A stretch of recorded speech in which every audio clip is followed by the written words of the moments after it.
What's up? Oh, shoot. Microphone's way over there, and it's all messed up. What's going on? I clearly was not ready for this. All right. What's going on, everybody? Another Friday night. Getting off work late. What's up, Schaller? I got off work late. Had to run home as fast as I could to be late on the live stream.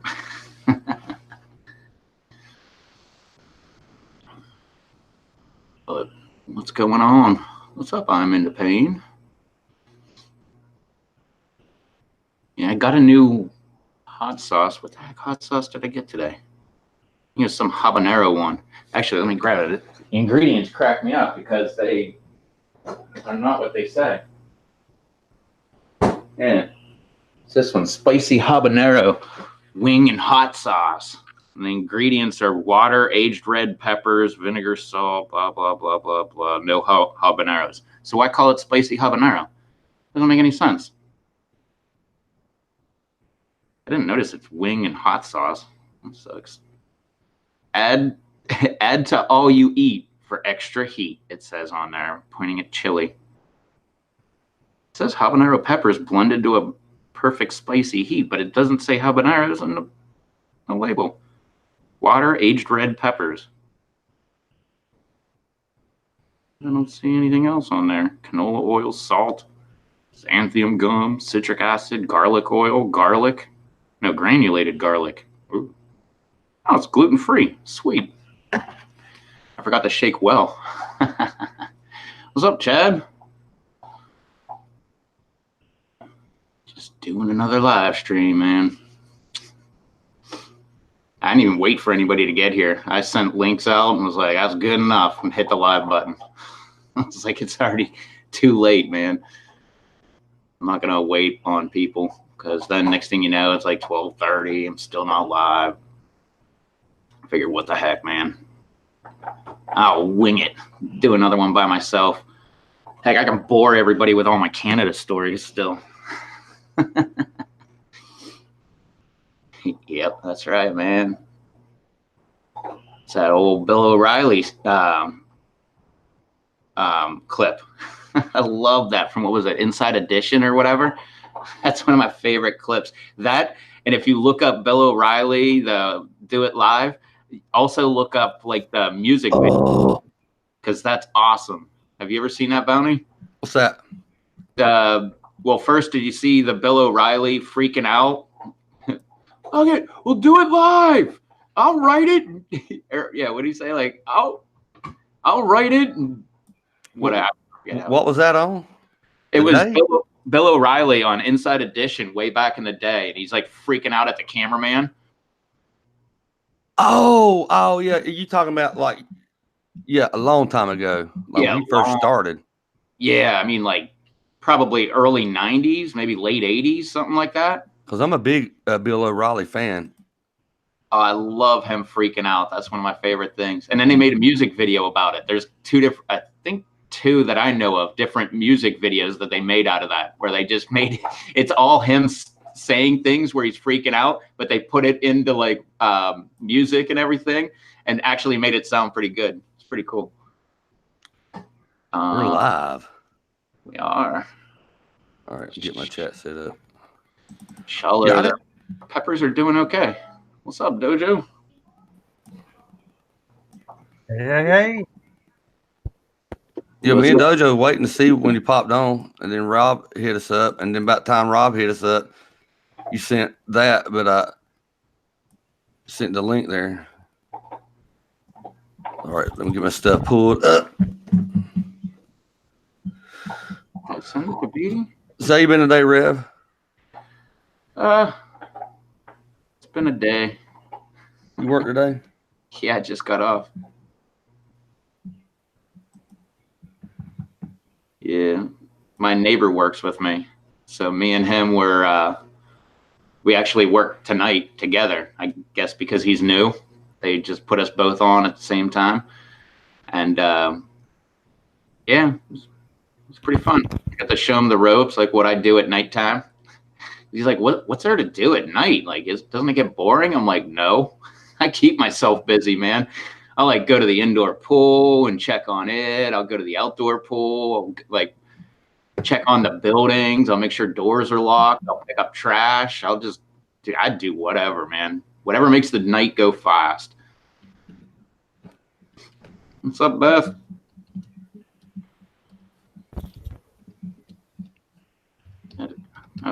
Why, what is it you do? What's that? What is it you do? Oh, shoot. Rev, Do all that. What's up? they're just talking to you. Oh, what? Sorry, I was trying to send links out. What do I do? Yeah. I guess I am a facility supervisor at a resort. All right. Yeah, so we got like a bunch of like, I guess they're like, I don't know. I don't really think you want to call them like vacation homes. That's what I used to do. But right now where I'm at, it's kind of like a hotel, but instead of having like a hotel with all the rooms like all in one building, it's like a bunch of different buildings. Like one building will have only 8 rooms. So it'll have like 2 upstairs, 2 downstairs on opposite sides. And in each one of those, there'll be 2 units each. All right. Yeah. Yeah, I know what you mean. Yeah. You said unit. Yeah, I do that all the time. I say it all the time. Nobody ever calls me out on it. I was over at one of the units, you know. He said unit. I'm a little. What's up, Scott?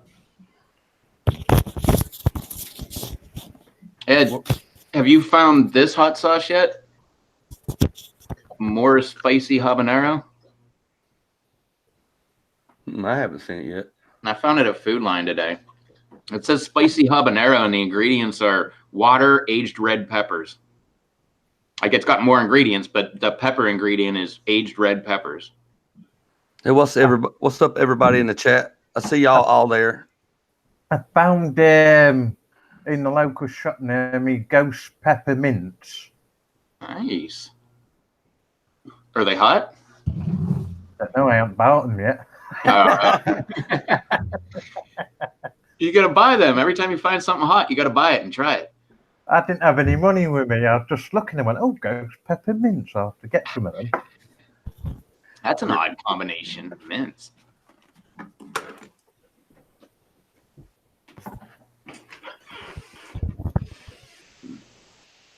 Yeah, I was telling Brando about it earlier.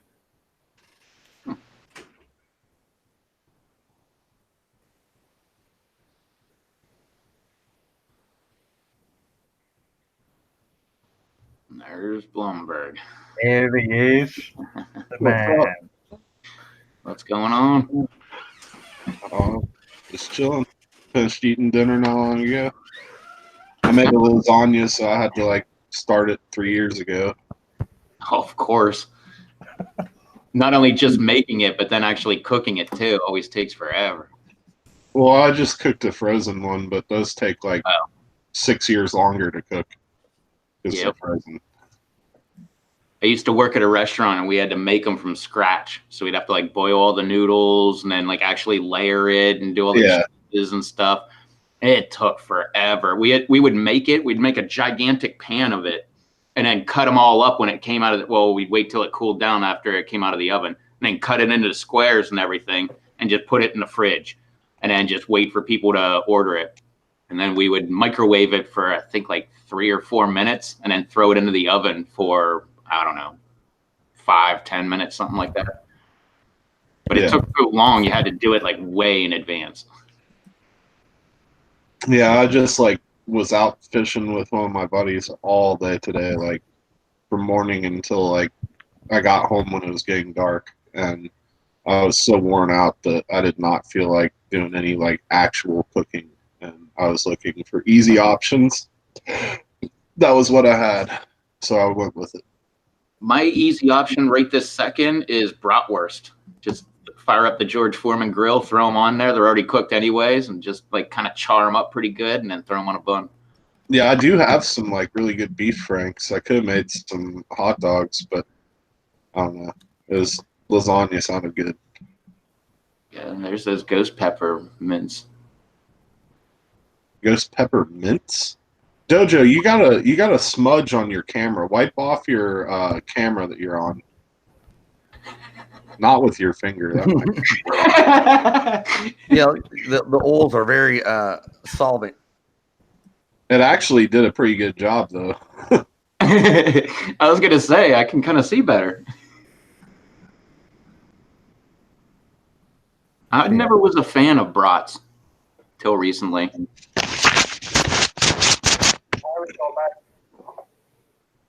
Yeah, it's much 2.5 Quinn. Yeah, go on, mate. Harley, in about 15, 20 minutes, we're going to need the same as what you've just done for the break. Would you mind getting the stuff ready for once we're... Yeah, I've never been a big fan of brats till just recently. Like, I know everybody else loves them. I don't know. It's not that I wasn't a fan. I just never had an opinion about them. I never bought them, and I just had no opinion. And one day I was just like, you know what? That would be nice and easy to make. Dude, you gotta make some beer broths though, like, and actually do it right and like boil them in water with some beer. You drink Budweiser, which is like the perfect beer to use with them, honestly, in my opinion. And I know you said that you like them crispy and stuff. You could boil them and then grill them and do the same thing, but you get that beer soaked into it, and man, it's so freaking good. What do you like? Boil them and then add beer to the water that you're boiling them in? Yep. Oh, okay. Just look up a recipe online. It's super easy. I was thinking about opening up the bag and just pouring some Budweiser into the bag and then sealing it for a little bit. It like boiling them like really gets it in there, and it's good. Beer brats are the shit. Huh. I think one of my other favorites is the Johnsonville Cheddar Wurst. And if you haven't had those, then those are one I would highly recommend. I've got the smoked Johnsonville brats. Yeah. Get the Cheddar Wurst ones. It's got like little bits of cheese in there. That's what the girl at the grocery store told me to do. No, I'm telling you, try the beer brats and try the Cheddar Wurst. You will like thank me profusely later. Profusely. Well, she was telling me like she likes the cheddar ones, but one time she almost screwed up and bought the jalapeno ones, and that would have been really bad because those are way too spicy. And I'm like, anytime anybody says anything about jalapenos, my first response is jalapenos aren't hot.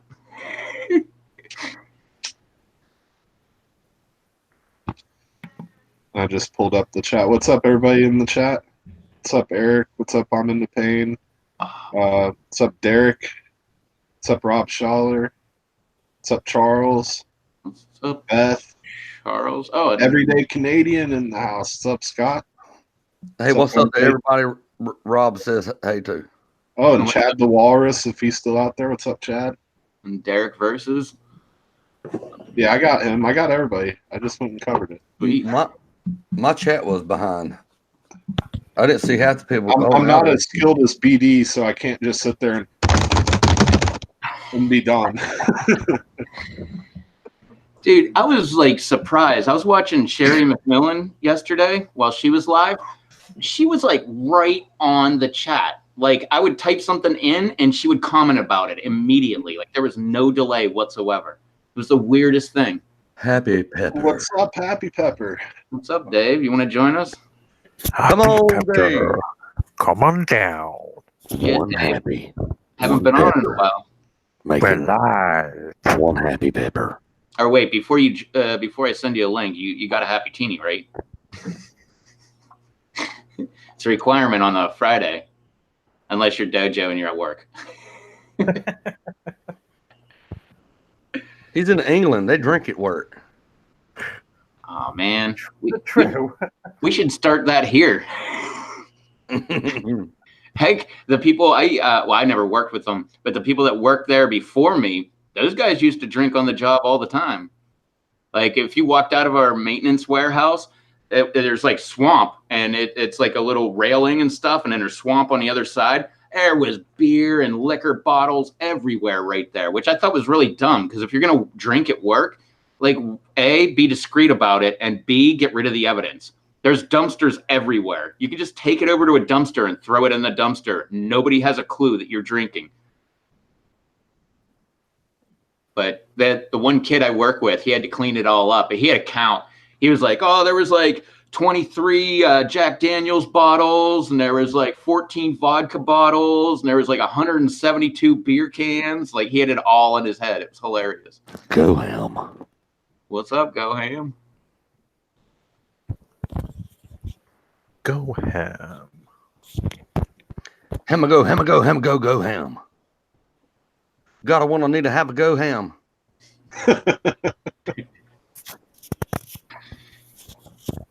What's up, bro ham? All right, well, this is kind of gross, but like, so I did that jerky the other day, and all day yesterday, fine, not a problem. Everything was great. Today at work, like, I get that like rumbling in the gut, like at the end of the gut kind of thing, and I was like, oh man, this might not be good. And I was like, heck with it. I'll just go over like to the fitness center and like go to the bathroom, because nobody's ever, well, there are people over there, but nobody ever uses that bathroom. So I was like, heck with it, I'll do that. Went over there and just sat on the toilet and farted a bunch. Here I sit all broken hearted, had the shit but only farted. Oh, it was pretty crazy, dude. I was laughing at myself the whole time. Like, oh, that's all you're doing?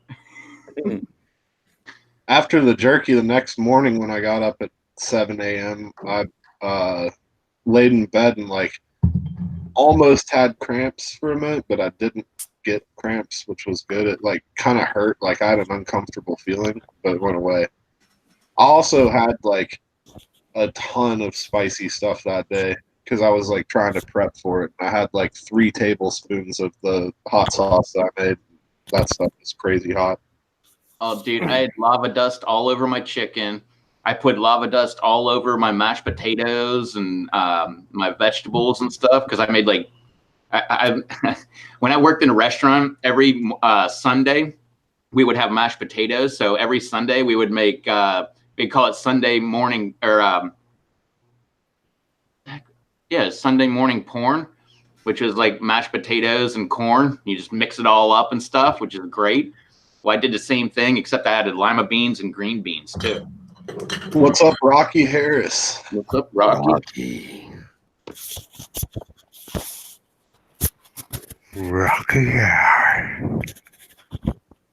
Rockin' Harris. Tweet. Oh, no, that ain't. Yeah. I was trying to go there, but it just ain't working out. What's up, Rocky? My wife got me drunk right after she went to work. Wait, now I was trying to think of what that was. Now I was doing a combination of Rocky Mountain High and Rocky Top. Remember that Rocky song? Mountain Virus. Yeah, close.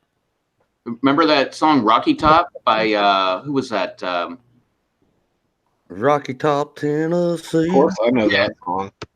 Yeah, who sings that? I can't think of it. Is I it can't Hank, think of who, but Hank Williams? Country roads take me home. Same guy sings that song. Oh, you don't know? No, you don't know who that is. What? Well, John Denver sings Country Roads. Mhm. But no, who sings Rocky Top? It's like Hank the First, or Okay, Alexa, who sings Rocky Top, Tennessee? The Osborne brothers sing Rocky Top, my favorite memory. Damn, she got memory. Yep. Damn. Osborne Brothers. Giona, what was your? That ain't Alexa. That's the Ole girl that used to be married to that one guy that played in that movie where he stabbed people. Troy.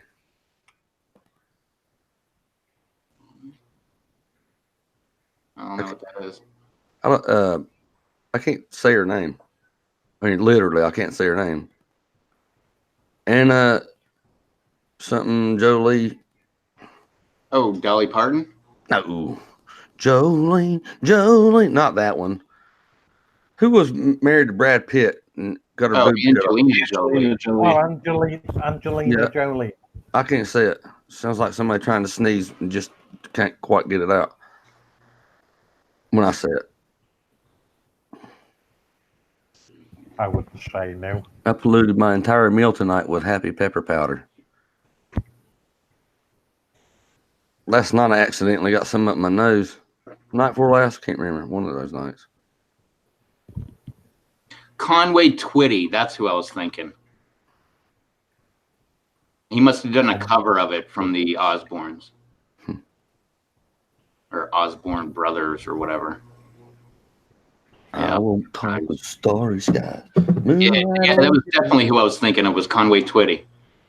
I like Conway Twitty, man. I never got into his music or anything. Like, my grandparents liked him. But then one day I was just like, you know what? We need some like decent country. And I just looked him up and started looking into a bunch of his songs, like Tight Fitting Jeans and Rocky Top. I love that Tight Fitting Jeans song, man. I think my favorite one, Conway, is My One and Only Prayer is that someday you'll care. Have a good one, Go Ham. My hopes, my dreams come true. My one and only you. You ever heard that one? That's a Conway Twitty song there, bud. Hey, Dave, did it say the exact same thing as my Alexa? Whoops. Turn off Alexa. I really got to mute that thing. Turn on Alexa. Tell me a story. No, don't do that. Oh, good. Two to tango. It was a secret mission, but it was meant to be a simple exchange. Drive for a security code. Her mind was one track as the string quartet played in the opulent ballroom. The song ended with a flourish, and the stylish guests clapped as she spotted the target described. Jay Kurt has arrived. And recognized her too, What's up, and Jay strolled Kurt? across the dance floor. Okay, Alexa, turn The off. string. Jeez, man. I love telling her that. She always has interesting things to say. And it always starts out like, oh, she's not going to do it. She's not going to do it. Oh, there she goes. As if this worked. Hey, Alexa, play Jay Kurt's music. Well, no, I can't play music on Shuffling here. songs by J. Mars, Kirk Black, One Through Heat, Turn Mr. off. Mike, on Hey, Amazon turn Music. off. Hey, turn off, Alexa. Well, the thing about it is, the artist is in the chat. That's why I said that. No, they didn't say that. And it doesn't matter. It's still copyright infringement. Well, you And got if you to play do it on it a live stream, and if you do it on a live stream, they take away your ability to live stream. if you go over 30 seconds of the song. Alexa, turn off. Oh, you're not on. What's up, Susie? Yeah, I've never seen somebody have their right to stream taken away like from that, because I see so many people play music just nonstop. Well, some songs are get you before the other ones.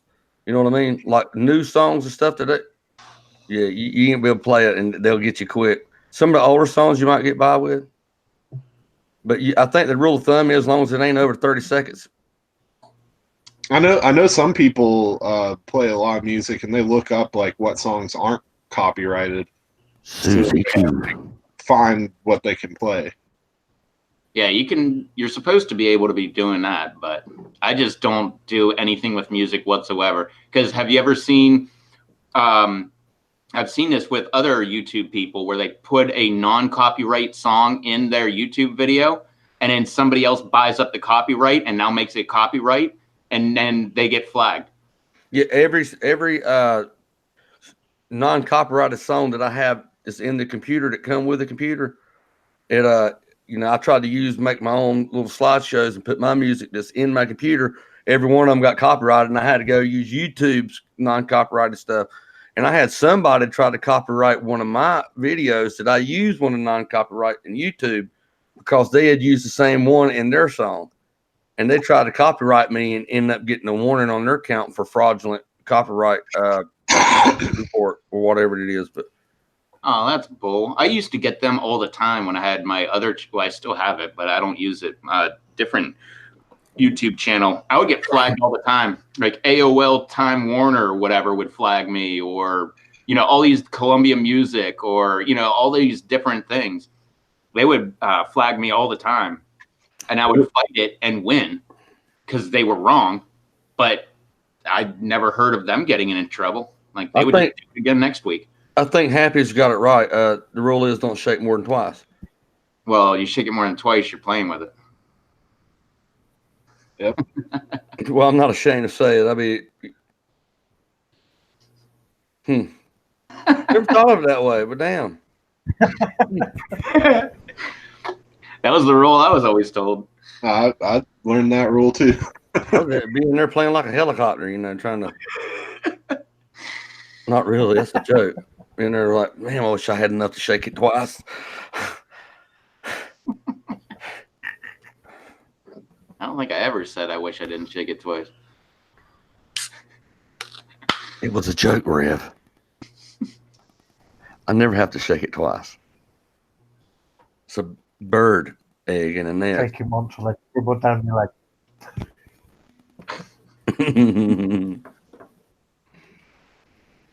What's going on in there? Well, I'm having a fight with my wiener. We're playing tug of war. Who won? I don't know. He did. I keep giving up and then starting over again real fast. No, Susie, you're not supposed to shake babies even once. How else is a baby gonna get shaken baby syndrome if you don't shake the shit out of it? Come on. They just ain't born with it, Rev. Oh, that's funny.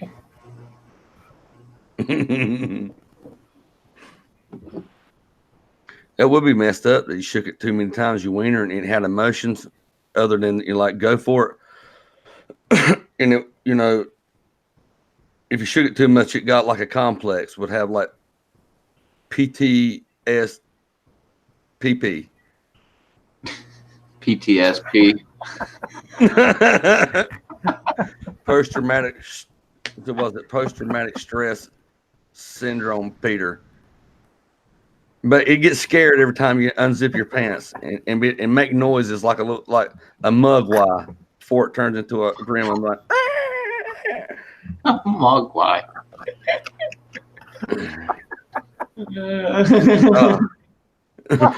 Post-traumatic shaking disorder. Yeah.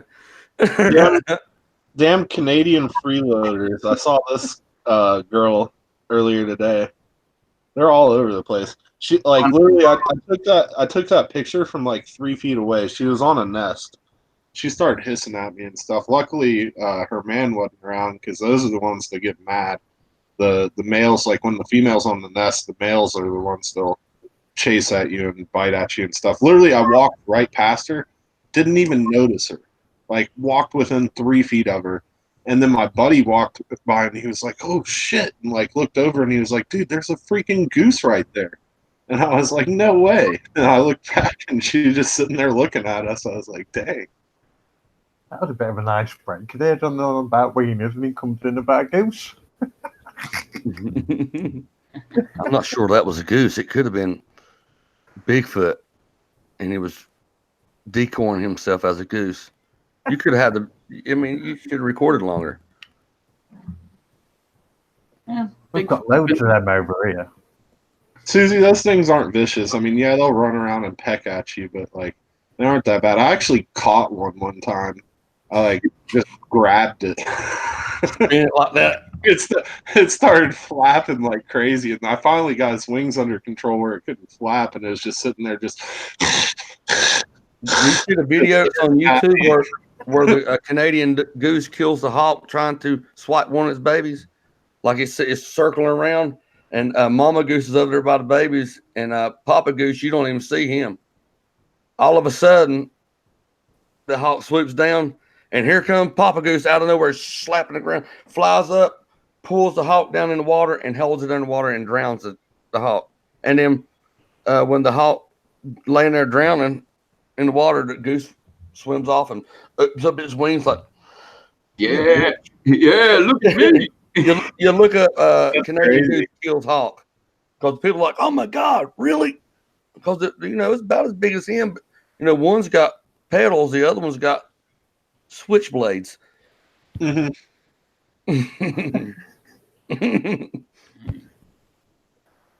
Yeah, it's kind of funny. They're Canadian geese. They go to Canada, but then they come down here and have their kids.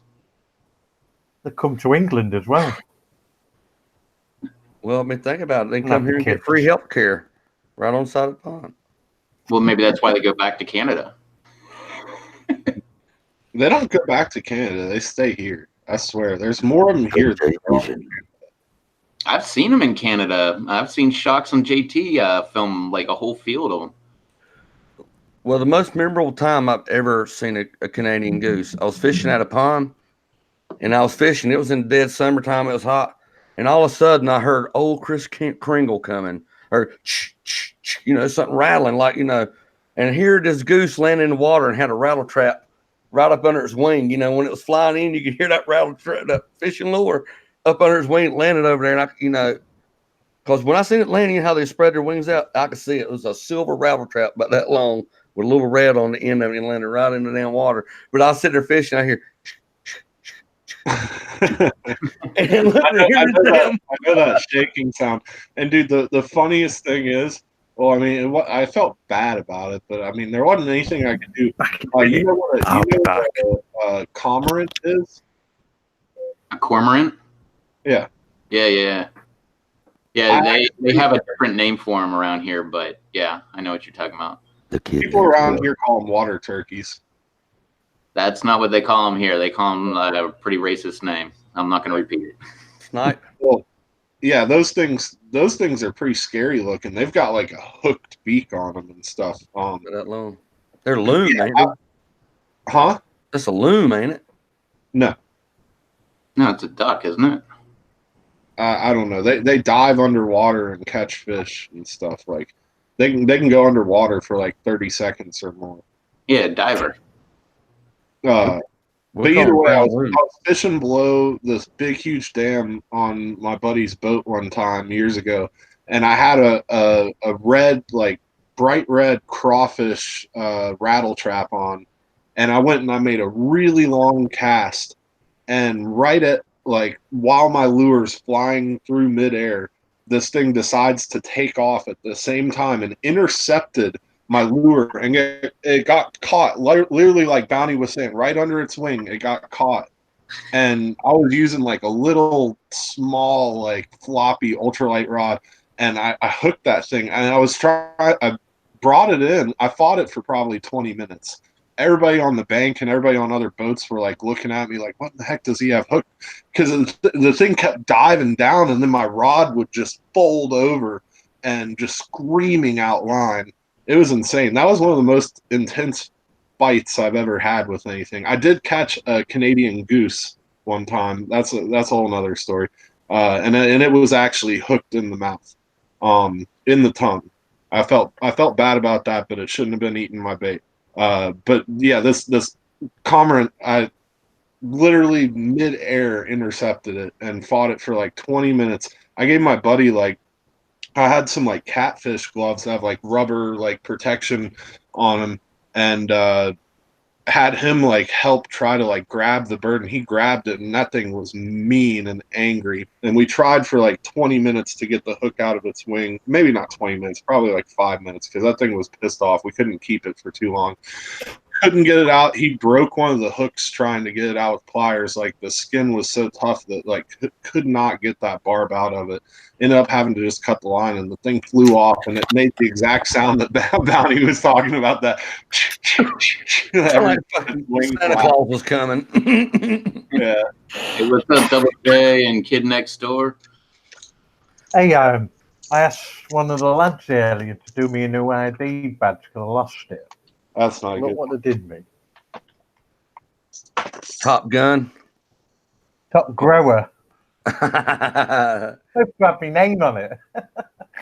What's up, Rip X510? What's up, Gage? What's up, Gage? Yeah, did you see Schaller? He says I had a flying goose fly into my front tire of my mountain bike, and it died. Almost took me out. Had a hard time undoing its head out of my tire. Jeez, oh man. And yes, Susie, that we have the same problem down here with the geese. The geese are everywhere where I live because I got water everywhere. I mean, they don't really go in the ocean, but the sound, they're all throughout the sound, all over the place. Here, it's just pigeon shit. Pigeon shit everywhere. So far, fishing, like actually, like catching on a rod and reel, I'm up to catching 3 different species of birds. I've caught mallard ducks, cormorants, and Canadian geese. Jeez, I've man. tried a bunch fishing for squirrel. I just always lost lures.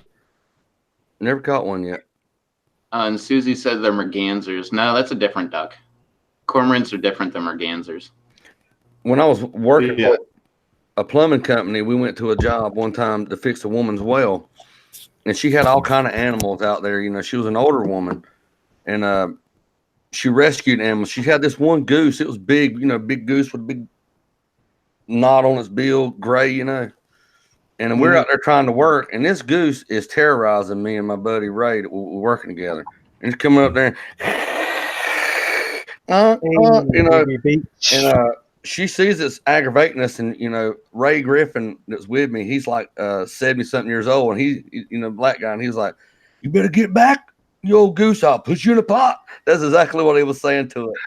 And I, you know, I wasn't scared of the goose, but Ray didn't want nothing with it. You know, that thing was being mean. He just threatened it. You know, he didn't want to touch it.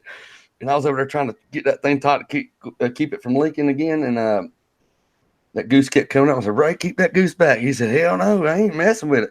That woman seen that, you know, when I'm over there trying to shoo it, she's like, "Oh, this goose is nice. He's very curious."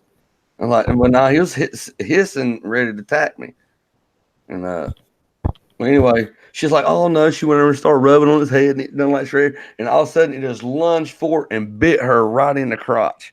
I mean, she had jogging pants on too, and you could tell, you know, she didn't grab on no wiener, but it grabbed on to something that was attached to her, like hair.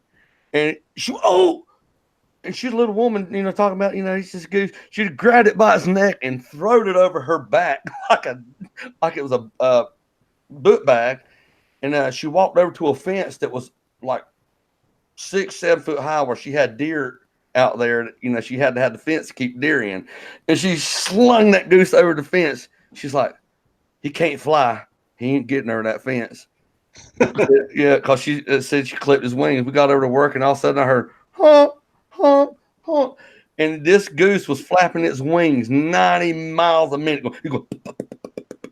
Because he was having to flap his wings that hard with, you know, his wings cut. Here it landed right beside us again. Here she come again. She didn't give that goose no chance. She grabbed it by the neck, throwed it over the shoulder again, walked into the barn and put it in there with some pigs and stuff. Yeah, she was over there. You know, don't hurt him. You know, you just this and that and the other. And then she grabbed it by the neck. Oh my God, that was funny. She was a preacher woman too.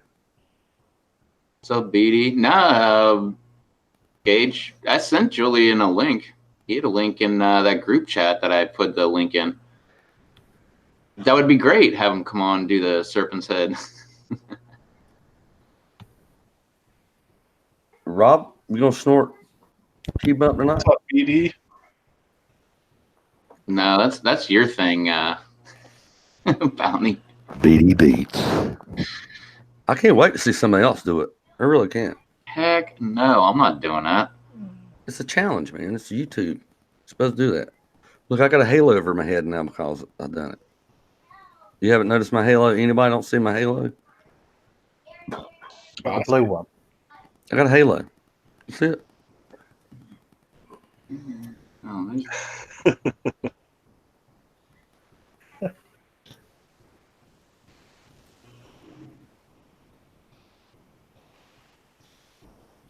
I don't know. I just sent Julian a link.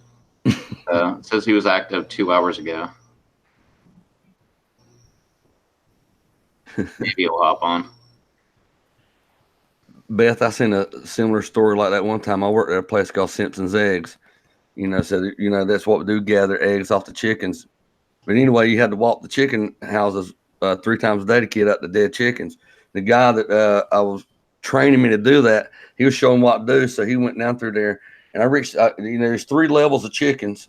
You know, and he reached up on top and pulled dead chicken out, and another chicken from another one beat him right on the end of his appendage in the middle region. And his name was Ernest. You know, he reached down and grabbed that chicken by the head and pulled it slam off. He said he won't do that again. And I told him, I was like, "Well, it's a dead chicken, ain't you? Get it out." He said, "You can get it tomorrow," and walked on. But yeah, That chicken didn't make it. I remember how many I had, like 3 or 7 or 9 roosters, something like that. The last time I had chickens. That's Oh too many yeah, roosters. never. I was like, well, I'll get a straight run and or not a. What the heck do they call it? Straight run, or maybe that was a straight run. Whatever. I got the one where it's like whatever. We'll send you whatever. So it was like out of like 14 or 15 chickens, I got like 7 or 9 roosters. I think it was 9. And they would attack me every single day. It got to the point I would carry a little CO2 pistol with me, and I would just take shots at them until they'd run around the house. And that's when I started the chicken hunger games, where I would let all the chickens out, and then I would feed them out of the pen. And when the hens were done, they would go back into the pen first, and sometimes a couple roosters. But as soon as the hens were in, I'd shut the door, and good luck, making it overnight. I woke up, or not woke up, but I looked out one night and I could see like the roosters were like freaking out, like doing circles and stuff. And there was a fox chasing them around, and that fox ended up chasing the one rooster and missing the rooster, and like ran right through my greenhouse, like put a hole like this big around right in my greenhouse. Dang. Yeah, that was great. Never getting roosters again. And if I do, I'm getting 1. Well, My thought was I'll get free chickens. I had one when I was growing up that we got a bunch of chicks when I was young and raised them, and one ended up being a rooster, and he was the coolest chick ever. Like all the way growing up, like that was the coolest thing. Literally, we named him Buddy, and he was the coolest ever. He got to be mature, then he turned into a total dick, and he hated me, and he would chase me around, and I was a kid, and like so he was right at like my knee level, and he pecked my knees. Like I had like scars on my knees for years where that thing would peck me until I'd bleed. I remember like a whole summer where I was off school and I was like afraid to go outside because I was like 5 years old and that rooster was scary. And we gave it away to somebody. About a week later, we heard from them. They were like, yeah, Buddy isn't around anymore. He was a total dick. And they ended up shooting him. Like, some roosters are just no good. Y'all seen the new memory foam mattresses?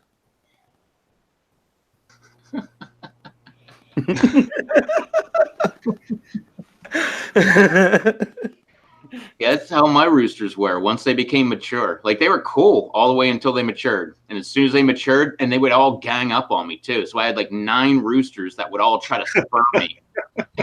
It would jump up and like try to spur me, and it was a mess. My friend up the street, this older couple I'm friends with, I get tons of eggs from them. They've got like 40 or so chickens. And they had this one rooster named Lucky that he was cool until one day he just decided to not be cool anymore. And he used to chase anybody around, but he wouldn't just like come at you. Like the one I had, he would just come at you. He didn't care. This one, he would wait until you turned your back. And as soon as you turned your back, he'd come and he'd jump up and try and spur you and peck you and crap. And I put that thing in its place. I caught him like multiple times. Like every time I'd go over there, I'd make it a point. I'd terrorize that chicken. I'd literally chase him around until I caught him. And then I would hold him and just tell him like that, like I'm the boss here. Like you don't run this shit, I do. And then after that, he would leave me alone. But he started pecking at Terry and made her bleed like really bad one day. Then they got rid of him. I don't remember what happened, but I'm pretty sure he ended up in the trash can. What's up, Jesus? All you got to do is go to Kentucky Fried Chicken, get you a couple thighs and some legs and whole fixings, and go up there with your chickens and throw chicken bones at them. They might not get it the first chicken bone. That's why you get a whole plate. By the third one, fourth, they'll start understanding what's going on. No, my chickens ate each other. Chickens I had would eat rats. Oh, yeah. I've heard Joe Rogan talk about that. That he had like pinkies and fed the pinky to his chicken. Oh, yeah. Dude, I'll tell you what. You want to know what dinosaurs were like? think of them on a bigger scale, but watch chickens. If a chicken weighed 500 pounds, it'd be the most vicious animal in the world. Yeah, those are dinosaurs. That's what convinced me that, like, yeah, dinosaurs probably did have feathers, because they would be chickens. I've had a bunch of chickens in my life. Grew up around them. Yeah, chickens are cool. I love chickens, but some of them are just not cool. Yeah, I like chickens. I don't like roosters. I've seen some cool roosters though. Like my buddy's got a few roosters that are like totally chill. Like you can walk up to them and pet them, and they're like totally chill. I had one named Turkey one time. You play frisbee with. I mean, it was just as docile as any animal. I called it Turkey, for that's what I wanted to call it. But I raised it from a peepee about that big up to a full, and yeah, I mean it would. You play when I say play frisbee, you throw the frisbee and it goes over and stand on the center of it, and I go down and pick it up, throw it across the yard, and chicken run over dark. How chicken run real fast, run all over there and get over the thing and stand on it. And it was just cool to me. Chicken live a long time too. I seen a chicken that was 24 years old one time. Wow. Name was Sam.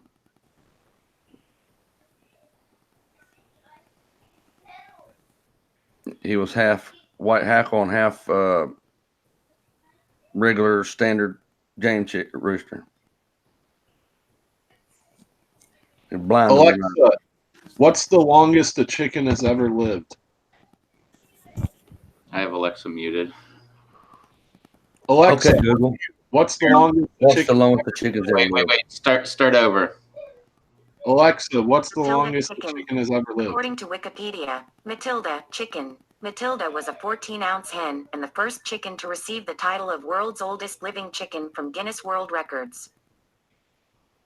She lived from 1990 to 2006. Damn, that's pretty good.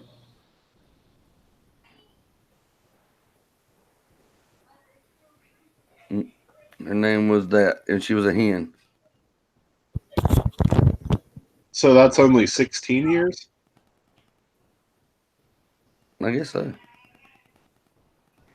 Well, then you knew the world record chicken. Well, the world record's only governed by, World Book of Genesis. Guinness is writing it out and and giving it that title through their name. I was just curious when you said that number. I was thinking to myself, like, I wonder, like, how old the oldest is. All I can tell you is that Sam was probably supposed to be like 6 years old when Costa got him. When Sam, because every time I went down to Mama's and them, because I live down here and they live in Siler City. Every time I go down there, I ask about Sam because he was the only chicken that he was a chicken that I learned how to handle chickens with, because I didn't have to worry about it tearing my arm to pieces trying to hold it. It was docile. He was a champion chicken. He won one fight, a big fight, and got blind in one eye, and they used him for a broodcock. But hell, my brother Bo's 30-something years old, 38, 39 now. Yeah, Sam was supposedly 24 years old. I know he was over 15 years old, personally, but that's how they had him from. Costa didn't fight him. Costa got him as a broodcock because he needed that bloodline to mix with him, because that's what they done. They fought him. Sam was on the yard until Mama and Costa got divorced. And then after Costa and Mama got divorced, about a year or so later is when I heard Sam died. All my brothers and sisters done grown up and move out. Paul was an infant and couldn't even walk when we got Sam. So Sam, you could sit him on the shoulder. He sat there like a parrot. Yeah, that's pretty Bergie cool. family. Mm-hmm. Bergie Love, what's going on? What's up?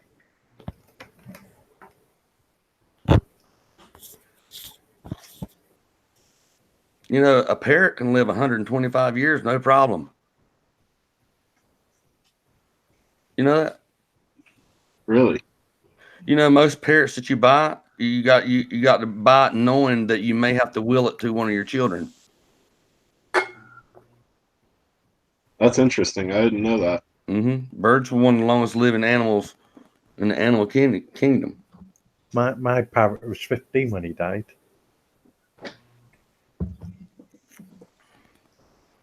Just eating some pepper, she says. Okay, Google. Longest living parrot. Check out this info. Longest living parrot, 92 years old, although the species may outlive humans, often die at the age of 50. Oldest living parrot in captivity, 92 years. Yeah.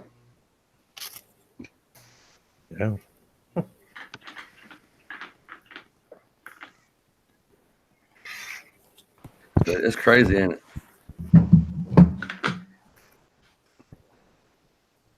Turtles, yeah. Well, the Galapagos tortoise can live like hundreds of years. And there's a shark they call the immortal shark. They don't even know how long that they live too.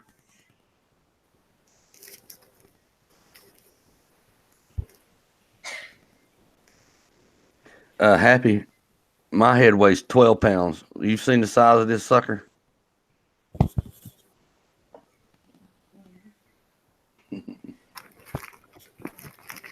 Don't marry a parrot. I had a parrot one time that could talk, and it starved to death because it never said it was hungry. An immortal shark. That's called hemorrhoids, bud.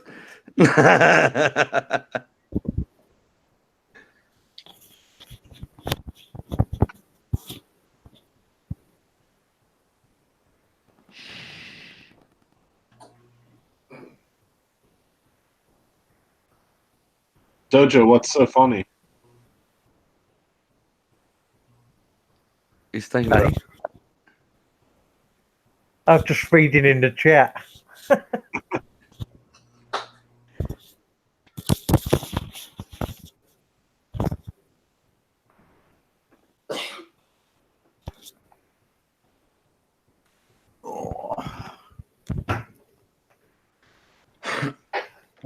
I'm going to be wrapping it up in a bit. It's nearly home time.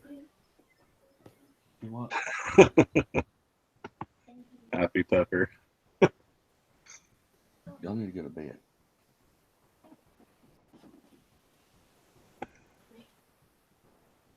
Love you, babe. Beat it, beat it.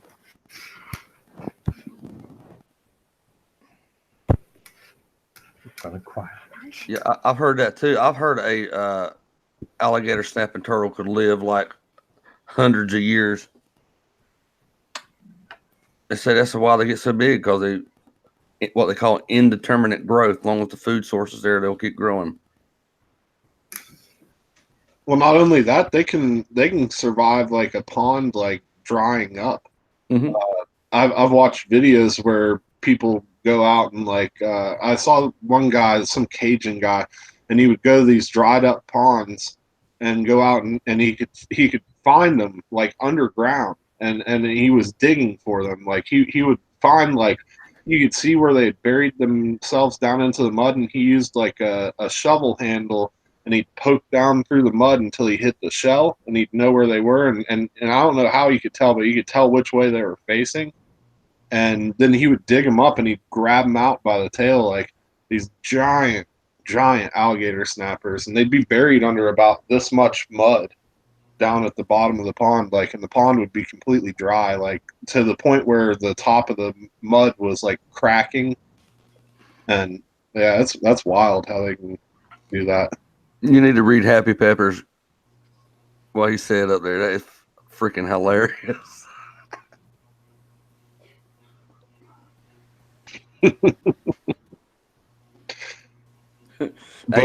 Both of his are funny.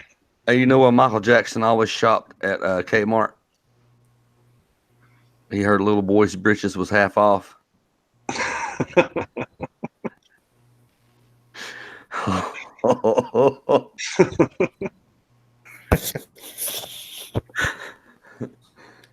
That's just as good as why did the guitar teacher get arrested for fingering a minor? Read Happy Peppers one above that. That one was funny too.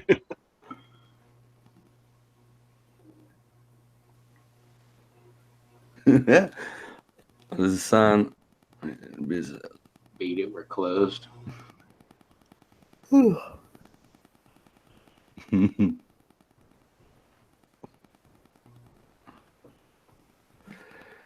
Oh,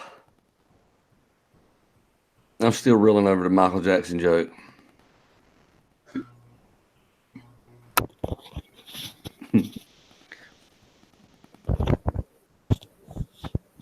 This is a first. What? I'm just waiting for Susie to get on.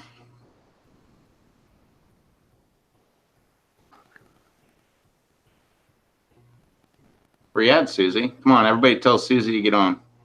Susie Q. I can't remember that song. Or I'd be doing it.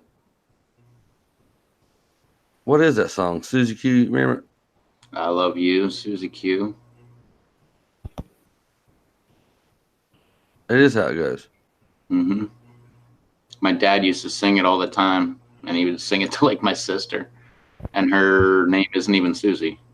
I call my daughters Wimma Face Wimma. I don't know why I made it up. Watch this. Nova. Nova. Here. Wimma Face Wimma to take backs.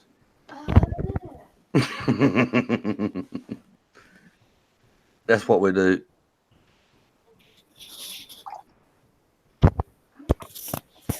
Wake up, little Susie. Yeah. Wake up.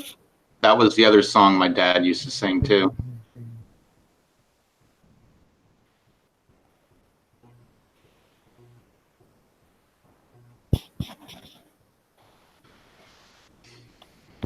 Getting down and dirty with the hose. That's what gardening's all about, people. Well, we want you on, Susie, but we don't want your data shut off.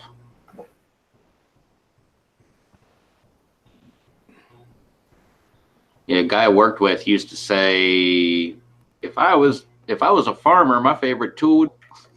All right, Bergie Love. Thanks for stopping in. I'll check it out when you see. When we record. Okay. What's up, Bergie Love? Later, Bergie.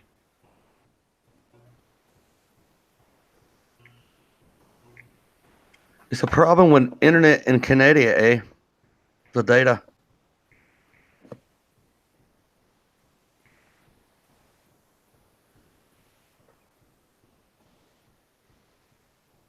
Every time I feel something, I get paranoid. I keep thinking I got ticks on me. I pulled 6 ticks off me today. I ain't laughing at you, Raw. I was laughing at Happy. He's getting her done. And I hate ticks. And I hate ticks too. I mean, and they love me. If there's a tick within a yard of me, it will find its way to me. Same here. 6 is a lot. None of them bit in. I caught them all before they bit in. I caught them all on my legs, but I had 6 ticks today. Dang. Yeah. The first year I've made it this far into the year, and I haven't been bit by a tick. I don't think I've been bit by one this year yet, but I've pulled probably a dozen off me. Today was the most. They've been really getting bad, like in the past week, and also the mosquitoes. They were non-existent until like 4 or 5 days ago. I was at the spot down the street where, and it's funny how there's like different types of mosquitoes, different places. Like even just like in the area that I live, like I get the big, huge ones that can like bite through your clothes, and I also get like the little tiny ones, and then I get the like in between size. They're kind of like a black and white like mix. I have those at my house. Yeah, we got The spot at the street has like the tiny ones, and they go for my ankles every time I go down there. They go for my ankles. I don't know why. They won't bite you on your arms or fly around your face. They stay down low, and they go for your ankles. And I had noticed that like 4 or 5 days ago. I was down there, and my ankles just started like itching and burning. And I was like, dang, those mosquitoes must have been bad. Like I didn't even notice them because they're small. Like you don't see them. Then yesterday, I got tore up by the big ones that can like bite through your shirt and stuff. And they were getting me on my shoulders and everything while I was like wading by the river, this one spot. And I killed a good half dozen of them, but they were just swarming me. And then today I went out in my yard and was looking at my pepper plants and stuff. And I've got, like I said, the black and white ones at my house. And they were just everywhere. I mean, I looked for futon. I probably had like 30 of them just swarming around my legs. Mr. Ticks and Futon. mosquitoes are the two things I hate the most. Here you go, Susie. This one's for you. There's Putin saying, did he notice yet? And Trump says, no, he has. What does that say? He hasn't the slightest. He hasn't the slightest, and his controller's not even plugged in. I don't really get into politics too much, but that was funny.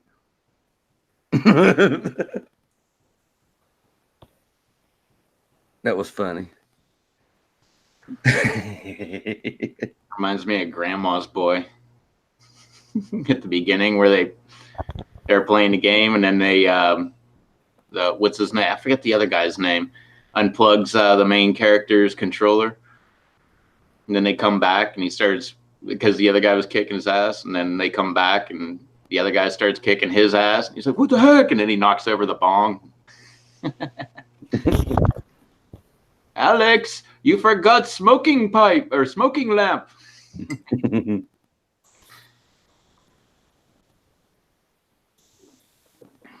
Right, guys, I'm going to call it. What you gonna call it? I'm going to call it goodbye. Alrighty. Hey, it's good hanging out with you, Dojo. Thank you. Yeah, man. And thanks to everybody else. I'm glad nothing happened to one of those windmills near you there. One of those power fans that don't blow, they wait for the wind to blow them. Something did go off. I wouldn't have noticed anyway. Well, have a good one, Dojo. Catch you all later. Later, buddy. Better Dojo. Later.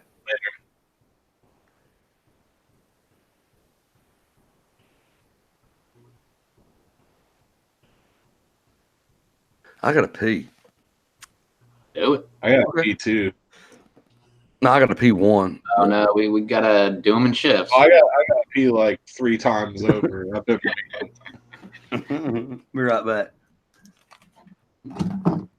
Oh, all right.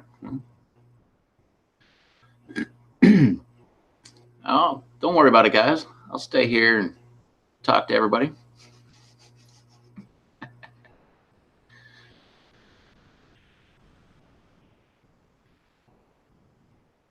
What? I am into pain. Are you out too, or are you saying good night to Dojo? Oh man, 3-4.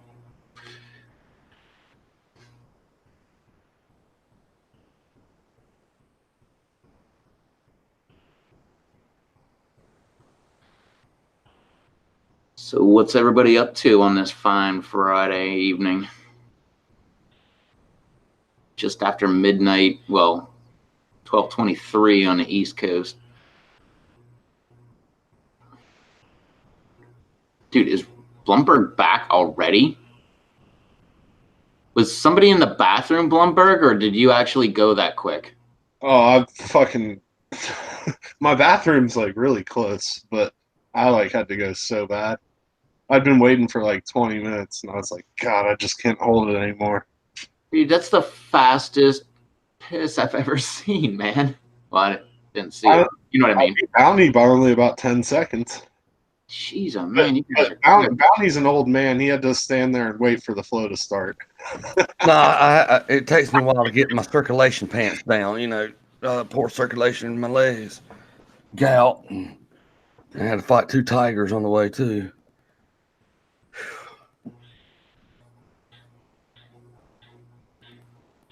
I was picking about tigers. Oh, Chad, that's the perfect reason to join. If you're too impaired, perfect. I stay cross-faded, Chad.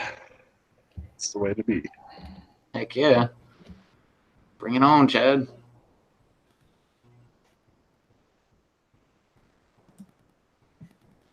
Cheers. Yes, sir. Cheers, everyone. Cheers. We're live. Still out there, Susie, or get your data cut?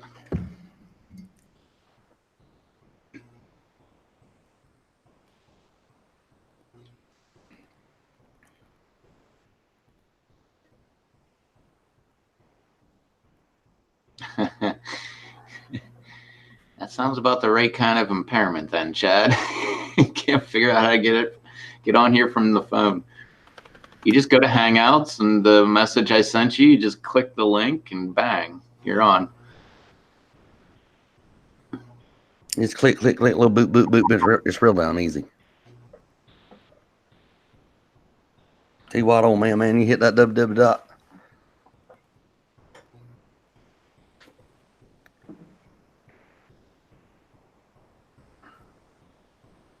I'm being blowed up at in a moment. Who's bloating you up?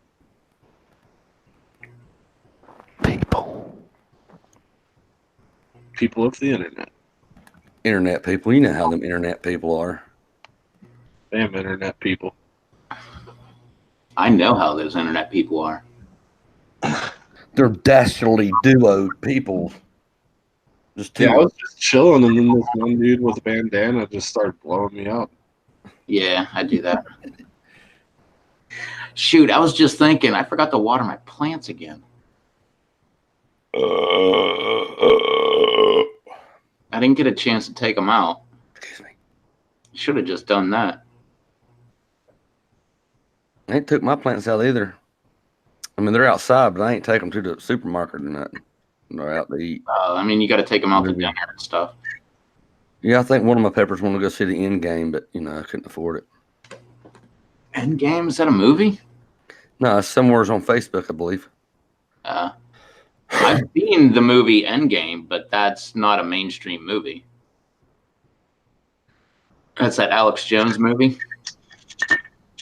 Oh, yeah, I've lost a hand of poker too before. I was just trying to go with it. I'm still getting blowed up, people. Things is happening. Yeah, I know, Susie. I should have took them out before I even left for Canada. That's awesome, Eric. Can't wait to see how it does.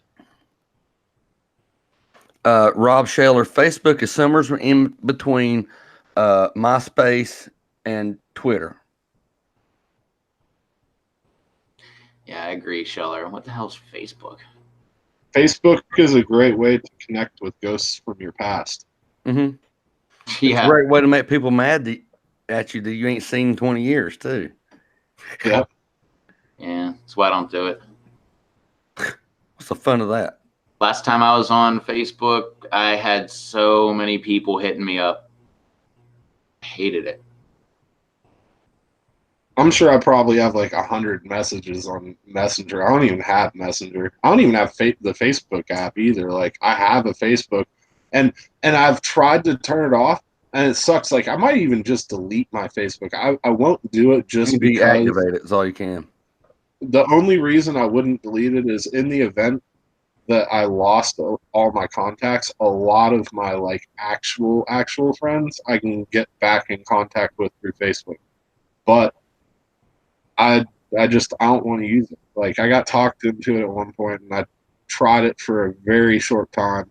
Ended up having somebody I don't care to ever see again, and he showed up at my house, like literally, like within 2 weeks of me starting to use Facebook, and all these people that I never want to talk to again started like messaging me and stuff. I was just like, nope, pulled the plug on them. But I still to this day get freaking text messages.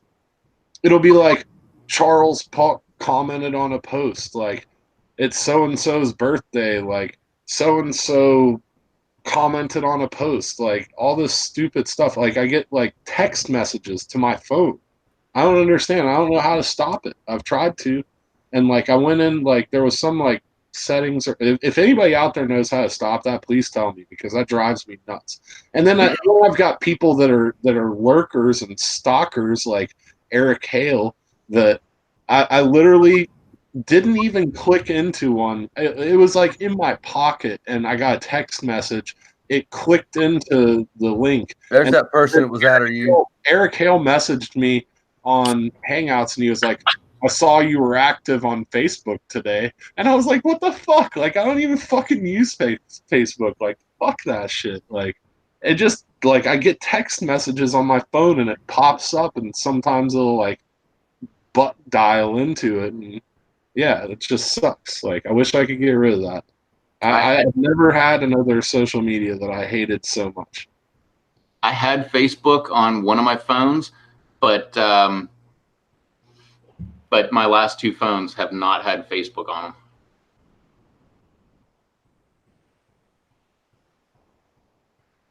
My phone has Facebook. It come with it. I didn't have to download it. I think mine came with Facebook. I don't know. I've never used it.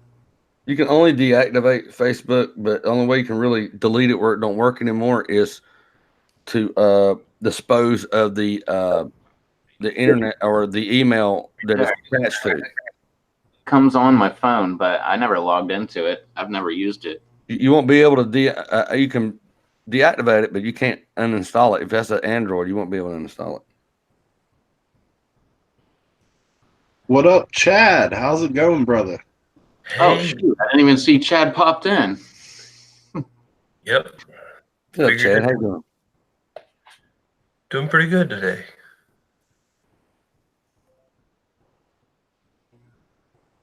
I lost at poker though, but Yeah, I like the liquor and then poker. I like whiskey usually, and then cards. So nobody got the wrong idea. I have no clue, Susie. How do you block somebody on Hangouts from your phone? You can make it where you don't get the notifications. I can see you can delete the conversation. I see. Yeah, I was just looking too. You can delete the conversation. It's the best I can see. I know you can do it. Yeah, I wanted to be all smart and be like, oh, that's easy. Like, but the days of when I used to do that were when Google Plus was still around, because the Hangouts were tied to Google Plus, so it was easy to do back then. They should make that maybe. Honestly, that's probably one of the things, like how they're going to rebrand Hangouts and make it something different. I bet that's one of the things that they're going to incorporate in there. But what I would say is, I would say delete the conversation. Maybe before delete the conversation, you can like turn the history off, turn the notifications off, and then delete conversation. And that should, I mean, at least keep it from bothering you. You're on Androids, right? It says on your Android phone, open the Hangout app, open a Hangout conversation, tap more people, select the person to block, and then block.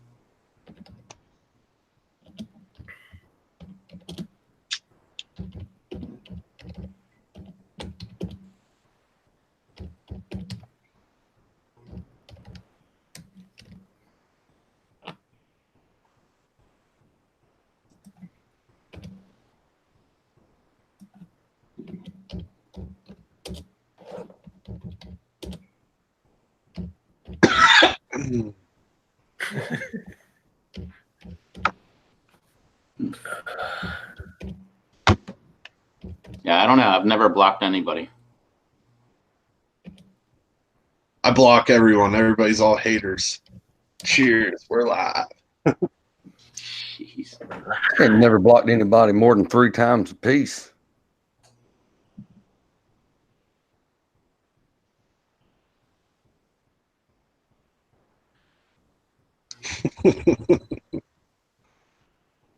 It's okay, BD. I got it under control. Damage control.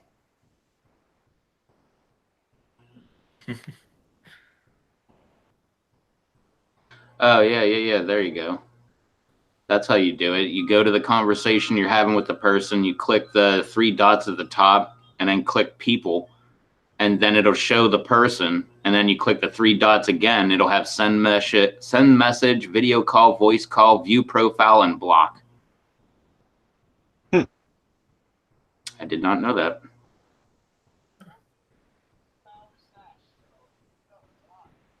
No one's half the battle.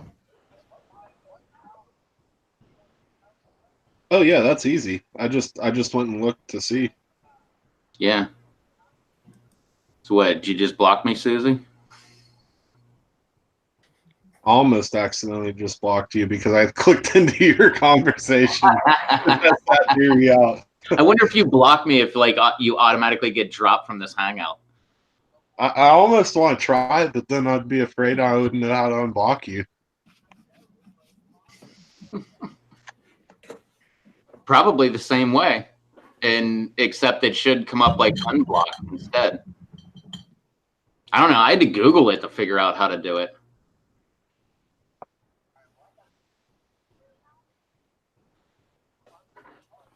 I do know that somehow, like Anticorp was talking about it the other day, that he's been like kicked out of his own stream like multiple times. There is a way, and I don't know exactly what you do, but like right now we're live. Like I could do something to where I could kick you out of your stream and it would end it.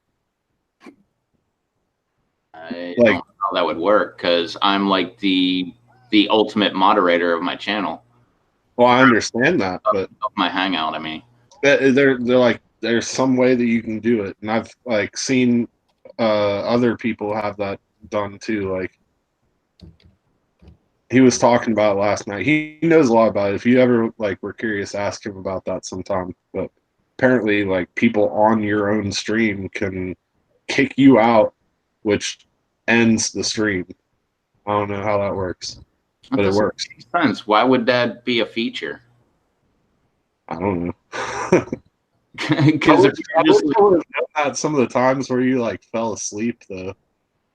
well, yeah, that would be a good feature. But if I was like, "Hey, Chad, join my stream," and he was just like, "Bye, stream," and just like turned it off, I'm like, "What the hell is that all about, man?" Well, by the way, bye, stream. Yeah.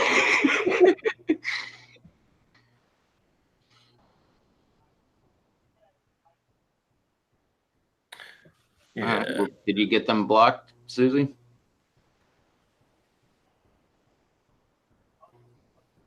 And Schaller, Blumberg, Schaller wants you to try it for science.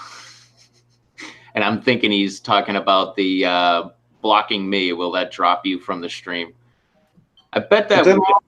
I don't know if I'd know how to unblock you, and I can't just block you because like It should be the same exact way. Go to the same thing, but will it delete your conversation? That's what I'm worried about, is that the conversation would get deleted, and then I've just got you blocked, and we'd just laugh about it for a long time, but I'd never be able to hang out with you. I have your phone number, but that doesn't do me any good for the live streams. You got my phone number? Yeah, Wait, pretty sure. Unless you gave me some phony number. no, I don't think you have my phone number. I don't think I have your phone number. Whoops. Here, we'll see. We're live.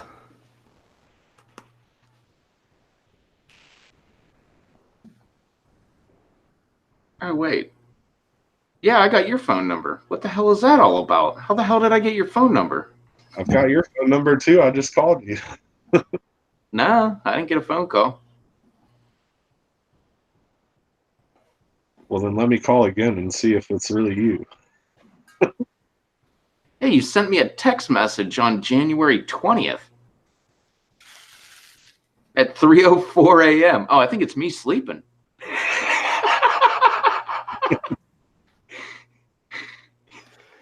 Wait, it won't. All right, people, I'm going to call it. Yeah, see? I'm pretty sure that's me sleeping. I'll catch y'all on the flip side. Y'all have a good night. Later, Bounty. That sucks, Susie.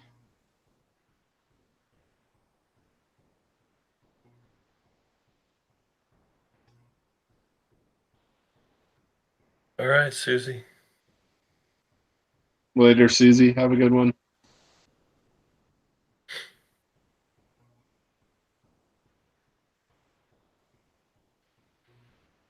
No, you. Yeah, you've texted me before, Plum. I don't know Did why. that not go through? I just called you. Nah, I just called you. I'm calling you right now. Yep, there it goes. Yeah. Incoming. Whoops. Well, it went away, but there was an incoming call. I called you though, and it like went to voicemail like after ringing all the way through. I was just wondering why it didn't show up on there. I don't know. It makes me wonder how many phone calls I've been missing. BD's had that problem too. Like BD's phone was like not working for a while. Like where I would call him and like all kinds of people were calling him, and he was never getting any calls. Because I talked to him one day and I was like, dude, I've like been trying to hit you up, and he was like, man, my buddy was saying the same thing. Like I haven't been getting any calls. And I've had people tell me that too. It's weird. I wonder where all those phone calls go if they just like don't go through. But then it'll go to your voicemail eventually. But it Yeah, just I had that the day I got back from Canada. My phone just stopped working. Hello. Hello. So how's it going, Chad? I'm doing good. You got any plans to go fishing this weekend? Hopefully it's supposed to be cold though here in Indiana. What's cold? 50s. Yeah. Just makes the fish kind of lethargic, not Yeah, want to bite. especially after it's been warming up, like that's never a Yeah. good thing when it goes warm and then kind of goes back cold. But I don't care. I'm an addict and I'll go like I mean I've fished in like low 20s with like 50-mile-an-hour wind. I'll fish Yeah, in. I've done that too. Hoping to get out just a little bit, you know. I Can't hit hit it the spot I hard. want to hit. I went out with one of my buddies like pretty much the entire day and checked out a bunch of different spots. Didn't catch a whole lot of. Oh, I mean, I caught fish, just didn't catch a whole lot of anything like really to brag about. Probably my most prized catch of the day was I caught a spotted bass that was Oh guarding a bed, and I probably spent 20 or 30 minutes sitting there on that fish. And I was about 4 feet away from it and just working it. And it kept grabbing my bait. Like it would go and it would bite at it. Sometimes it would bite at it and not even grab it. Sometimes it would grab it and it just like it wouldn't get all the way in its mouth to where the hook was there. And it was cool because I would literally like open my spool and like let it take it like because it didn't like my bait. It was mad at that it was invading its territory, and so it would literally go and pick it up, and it would swim about 15 feet away and then spit it out. It just wanted it gone, and that was pretty cool. Like getting to just like sit and interact with that fish for a while. And then finally, he messed up, or she messed up, I should say, and got the hook in its mouth, and I just set the hell out of it. Yeah. And I saw a couple other big ones that were on beds, largemouth, and I worked on them for a while, but they weren't having it. Yeah. The one that the spotted bass I caught was probably like a pound and a half. It wasn't like a real big one, but it was still like for a spotted bass, that's actually a pretty decent size for around here. That like I think probably biggest spotted bass I've ever caught's like 2.5, 3 pounds. So anything over a pound for a spotted bass here is a good sized one. It's about the way it is here. But then out in California, they've got like the world record spotted bass out there in Clear Lake, where I think that one was what was that? It was like 14 or 15 pounds, or maybe it was 12 pounds. Either way, it was a lot. That's crazy. Yeah, it was more. It was more than 12 pounds because I think it was bigger. I think the world record spotted bass is bigger than the world record smallmouth bass, which is right at an ounce short of 12 pounds, and that was caught in Tennessee here, Dale Hollow Lake. Yeah, I've been there. I've never fished there. We went there, I don't know, when I was like 15 or 16 for a family reunion. That's the last time I've been there. One of my buddies goes out there, and he actually doesn't go out there for smallmouth fishing. Which, I mean, if I went out there, I'd have to smallmouth fish. Even though, like, I've probably got better smallmouth fishing around here in some of the larger rivers and stuff. People catch like 7, 8 pound smallmouth out of Cumberland River in the Nashville, Tennessee area. But the thing that my buddy goes out to Dale Hollow for is carp fishing, oddly enough. And he showed me some story, these European guys, which, I mean, you know how big carp fishing is over there. And they came all the way from Europe to Tennessee to go to Dale Hollow for carp fishing because there's like 30, 40 pound plus common carp in there. And he goes out there and he'll camp out for a couple days, and he knows a couple different coves that have these flats where the carp come up and feed, and he'll chum the heck out of it with corn and sit there and fish over these spots for a couple days and catch lots of 20, 30 pound plus common carp. He had one on that he fought for an entire hour, actually fought it from bank for about 30 minutes. Then his buddy fired up the boat, and they got on the boat, and he got out on the boat and fought it for another 30 minutes, fought it through like an intense like rain shower, and then got it up to the boat's edge, and it ended up snapping the line. He was using 6 pound test, and he said it was probably about a 40 pound carp. But you can't use really heavy tests because carp are super finicky. They're real touchy. They know when something's on the line. I've fished for them in real clear water where I've watched them come and inspect my bait, and they'll see that line and then they just go away. And also, if you use, you have to use slip sinkers if you're carp fishing. If you're going to use more weight, if you're fishing like in some current or something and you have to keep it down, you have to use a slip sinker. And you have to keep a little bit of slack in your line too. You don't want your line to be tight, like to the weight, because if they pick it up and they feel that resistance, they'll immediately spit it out. You want to have a good little swing in your line where there's some slack, so when they go and they pick it up, they'll not feel the weight because the line can easily move through that like slip weight while the weight's sitting on the bottom. They've got a little bit of slack to where they can pull just a little bit, just enough to where then you just pick it up and set the hook. But yeah, they're interesting. They're really intelligent fish. I've spent a lot of time carp fishing. I know a great deal about it. And a lot of people consider them trash fish, but I actually particularly like them. They're a heck of a fight. Oh yeah.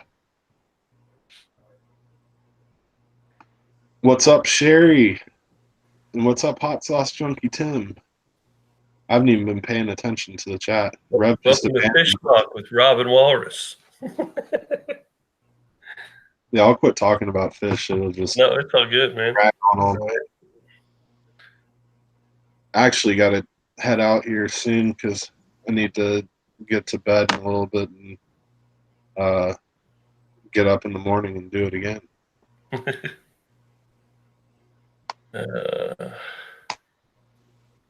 It's rain tonight, and it's supposed to clear out, and I think it's going to be kind of overcast tomorrow, and like perfect weather. It's been the past day, or I can't remember the day before yesterday what it was like. I think it was about the same. It's been in like the low 70s for highs the past couple days, which is nice because we were literally in like the upper 80s a few days ago. We've got pretty similar weather. My word choices aren't coming easily. Tonight the low is 58. Tomorrow the high is 74. So that's prime. All right. And it says showers early, then scattered thunderstorms developing later in the day. That's all right. Let me look at the hourly and see what it says. Because I made plans to go out around 9 o'clock. Which, yeah, it looks like the rain should be stopping about 9 o'clock. And then fish until about 4, which that's when the chance of rain comes back, oddly enough. So that'll work out great. Cool.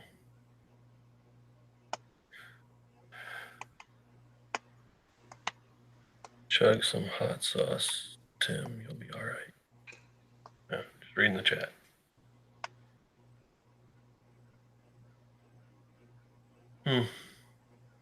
So what's everybody doing tonight other than being here?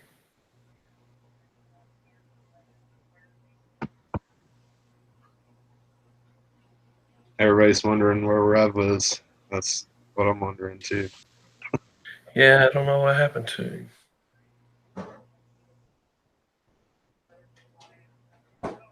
He's talking to somebody. I can hear him. Watching the NFL Network, and Sherry's doing nothing, just resting. I was watching Goosebumps 2 with my niece. And yeah, that was a waste of 2 hours. Well, at least you were able to sit and have a few adult beverages, though. Yeah, it's a little Sunday driver and a little vodka doesn't hurt you.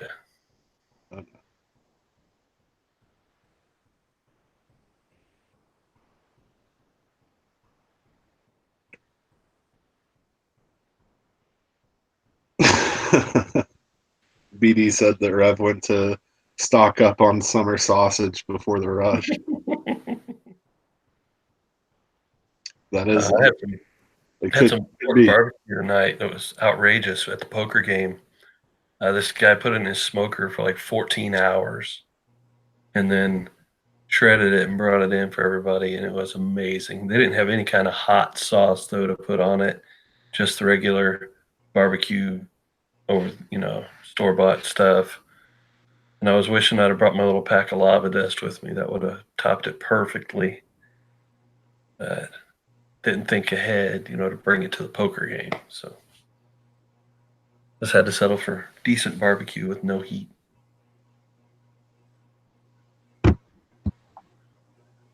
I carry around pepper powder with me everywhere just in case. Yeah. I didn't know they were going to provide dinner. That's usually just snacks. So snacks could use pepper powder. Good point. It's a good thing to carry around. Like, seriously. Like, in my fishing bag, I'm not even kidding. In my fishing bag at all times, I have some form of pepper powder. I've got, like, some happy pepper powder. Actually, I think that's all that I've got in here is I have a couple things of, I got happy peppers stuff in there. Cool. I carry it with me all the time, like in my backpack.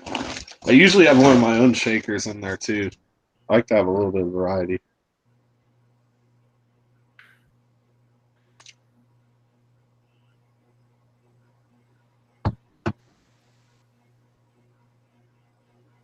Been popping into your live streams, Chad. Super cool. My live streams? I don't know. I join other people's. I hardly ever go live. I was going to say, when do you go live? I don't think I've ever seen you go live. I think I've gone live like twice. Well, yeah, no, I take that back. I have seen like a couple short ones, and I actually have popped into some of those. Yeah, I went live when the band was playing at the Eagles. Yeah, I've seen American Legion. I've seen also just other short ones, and I've seen you go Yeah, live while like fishing. when I did a little fishing video live once, I think. I don't know. Maybe I'll have to do one sometime. Yeah, I remember last summer it didn't work out, but we were trying to. The one day you were going to stream live the fishing with the pepper. Oh yeah, Trying to catch a fish, and we were going to both try to like stream, like link up and stream together, and like see who could do it first. Now that I know better what I'm doing, I'll take a laptop next time instead of just my phone. I can do it then. My laptop, I actually tested it. When was this? Like in the past week, I tested it to see how long it could survive, like unplugged while on a live stream. Because I always keep it plugged in because the battery on this thing's shot. And I unplugged it, and I think it was like 6 minutes is all it took for my laptop to die. From like being plugged in 100% of all the time to unplugged, 6 minutes. Wow. This one will last about 14 hours. Yeah, this one's toast. It's an old one that my dad gave me, and it works. It does what it needs to, but it's pretty crappy at the same time. Yeah, I was really surprised they did catch fish on a pepper, though. It's just nuts. Those green sunfish, though, I think would hit anything.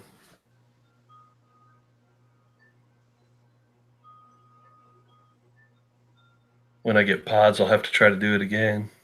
Yeah, I'm definitely gonna try it this year. I'll try it in my buddy's pond, where literally, I mean, it wouldn't even be a challenge. I'll try it in the river too. I'll try it a couple different places, but in my buddy's pond, I've caught fish on bear hooks. Like, I'm not even kidding. Like, you can just put a bear hook on and catch fish. So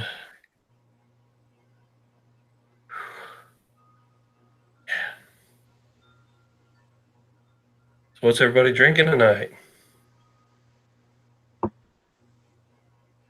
I've been drinking a odd mixed drink that I just like decided to make one day, and I was like, dang, this is actually really good. But I've been drinking gin mixed with the Bud Light, like the Limeritas. This one though that I've got is a berry arita, and that berry arita with like a shot of gin is amazing. Like, I just pour like a shot of gin in the glass, and then pour like enough berry arita to like get the color to fully change, and it's delicious. The combination is amazing. Cool. I did it with strawberry last night, and that was very good as well. I'm not big on sugary drinks, though. I don't drink that stuff very often. That's like a rare occasion. I usually just like drinking whiskey and stuff over ice. Or mixed water. My cousins opened a new bourbon bar in Franklin, the closest town to me. That's a heck of a place. I've got to try several new, really, really good top shelf bourbons. That's awesome. What ones did you try? Horse Soldier, which is really, really delicious. I've heard of that one. I've never heard of that. It's amazing. Let's see, what else did I try recently? My brain's not firing on all gears. Hold on. Jameson Cast. That's really good. And I don't know. Synapses are not connecting. I love whiskey. Like, if I could only ever have one thing for the rest of my life, I would definitely say whiskey. Rob Shaw says kitty cocktail.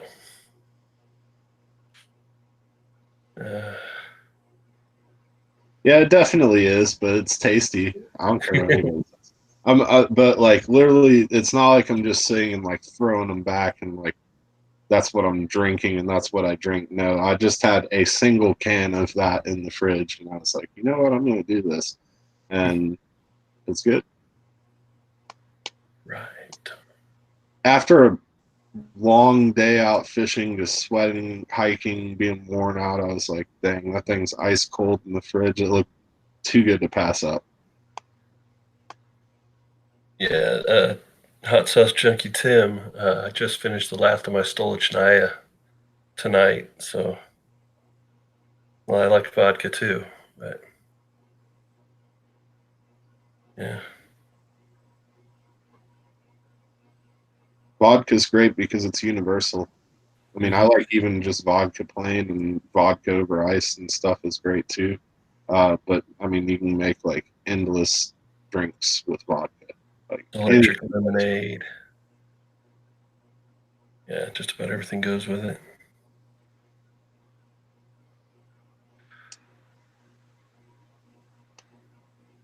I'd say one of my favorite vodkas, like especially in the price range, is Svedka.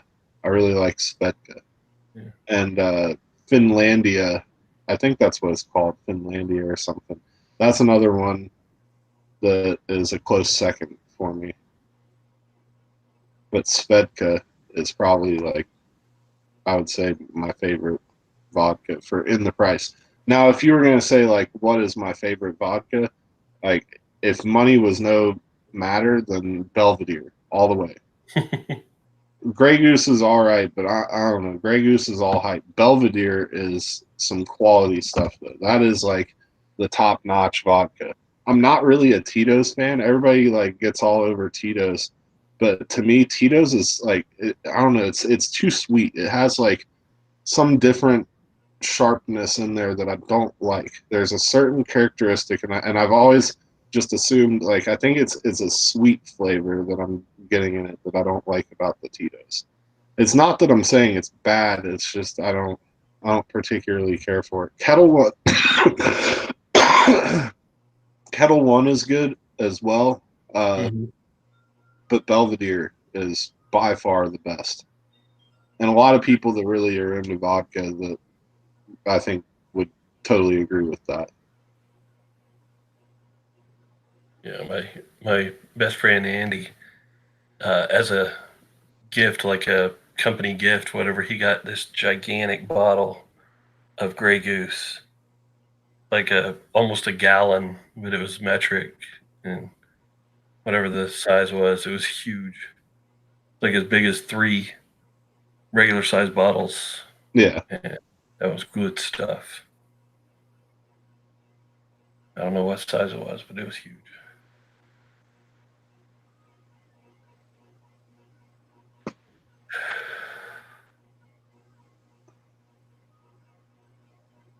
Well, I don't know where Rev went. I don't know if that means we should all just leave or. I don't know. Looks like there's still 15 people. That's pretty cool. Maybe he had to poop. Sitting around watching a couple of cross-faded guys just chit chat about fishing and stuff. Maybe he blocked himself.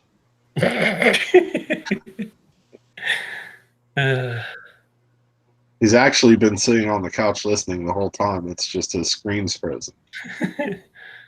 Hey, Susie's back. Woo! What's up, Susie?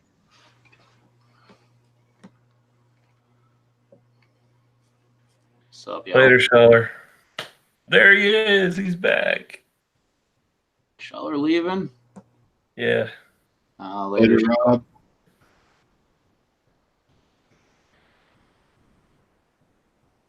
Hey, Sherry. Bye, Sherry. What's up? That's us, Junkie Tim. What else I miss? What's up, Eric Garcia? I mean, Hazel's here too. What? Yeah. Got my emotional support animal. I think I'm going to head out in a few as well.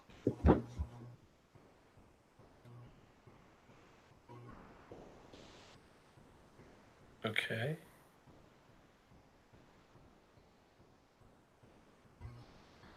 Why, you getting up early to go fishing?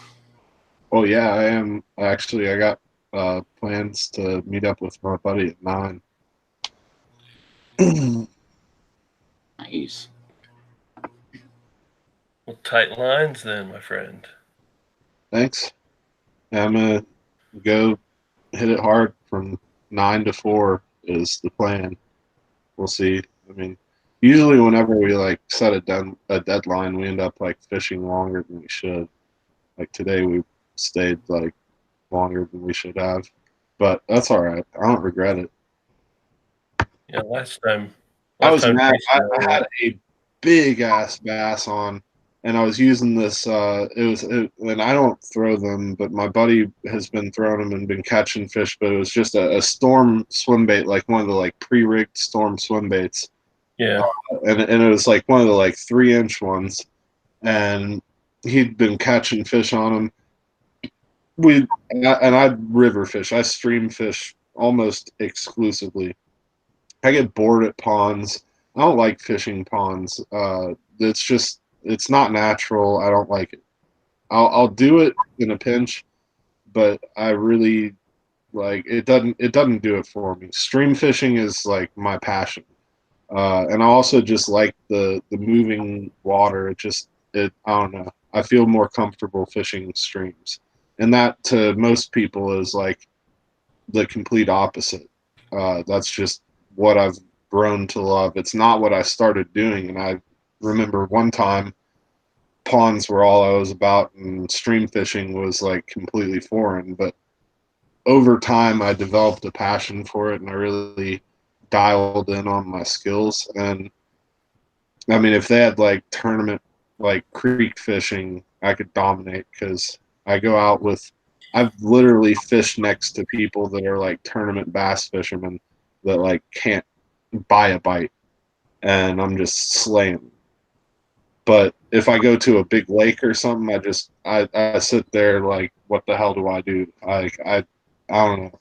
And it's not to say I can't catch fish. It's just it takes me out of my element.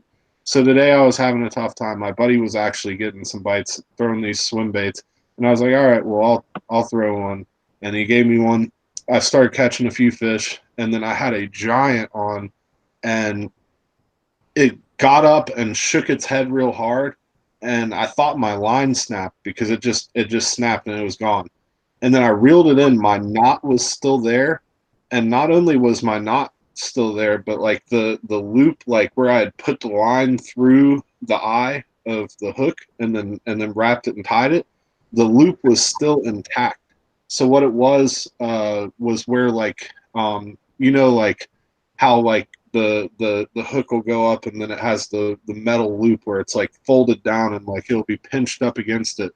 I guess that there must have been a gap in that, and like when it shook, that line just came free. I was so mad.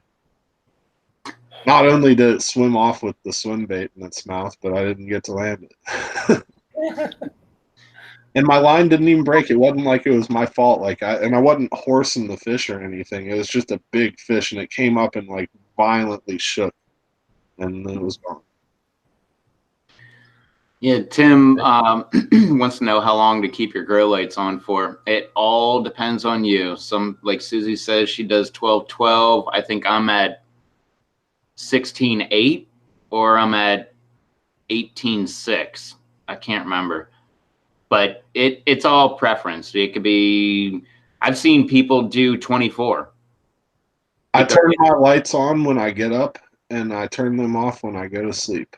And that is a completely variable time. Like, I mean, it could be they don't get turned on till 11, and then they get turned off at 4 a.m. Or like could be like 8 in the morning or 6 in the morning, and then turned off at 10. Like it's totally. I don't give them any schedule. It works out for me. And Susie says you want to mimic the sun. That's true. But you can also just go hog wild. Like you could do 24 hours a day and just keep the lights on. And then you could jump down to like 18-6, or you could go to 16-8. or something like that. I think I'm at 16.8. I think I have them off for 8 hours a day. But like 12-12 usually will put plants into veg, right? Isn't it 12-12? Yeah, I think. I can't remember.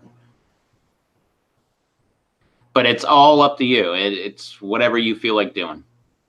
Whatever works for you the best.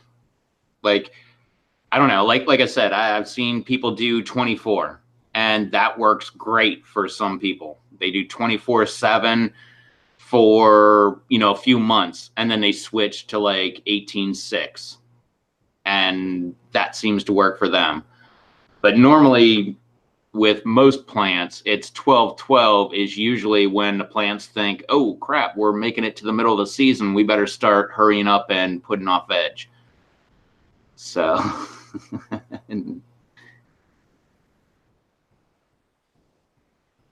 Yeah, Happy Pepper, if you're at 420, that's a whole different lighting system. yeah. Yeah, you got to think about. That's a whole different plant, whole different lighting. Yeah, a whole different story. But then you definitely want to start at I'll see 6 y'all. to 8 and then switch over to 12-12 in time for flower. Yeah, that's good, Tim. It's all about I don't know. What I've heard from a lot of people is at first when you're going, like it's all different once you actually start getting peppers. But at first, you want as much light as possible. But I've heard some people say you want as much light as possible, so 24 hours. But I've also heard other people say, no, you still need downtime because when it's dark, that's when they grow. So take that how you want. So you could have like downtime of 6 hours, 8 hours. I've heard a lot of people that I respect talk about the downtime is when they actually grow. I've also heard people say the light will make them grow. I don't know. Later. Yeah. Yeah. Love y'all. Have a fucking good night. And everybody out there in chat land, I hope you have a wonderful weekend. Stay safe and have fun. And I will see y'all later. Okie duck. Later, Chad. Later, Rev. Later, Rob. Later home. Go catch some fish, Chad. I'll try my best. Best of luck to you if you do, but get out there. That's the first part. You gotta get out there. Yeah, I have the itch to get out there tomorrow. We'll do it. I'm gonna get her done. Sunday's all Mother's Day busy, so I may not catch nothing but wind and water, but I'm gonna try. hey. As long as you don't catch a cold. Yep. I'm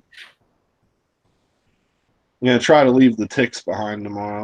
I'm not feeling those, but go give it a try. See what I can do. And I'll see y'all later. All right. Peace.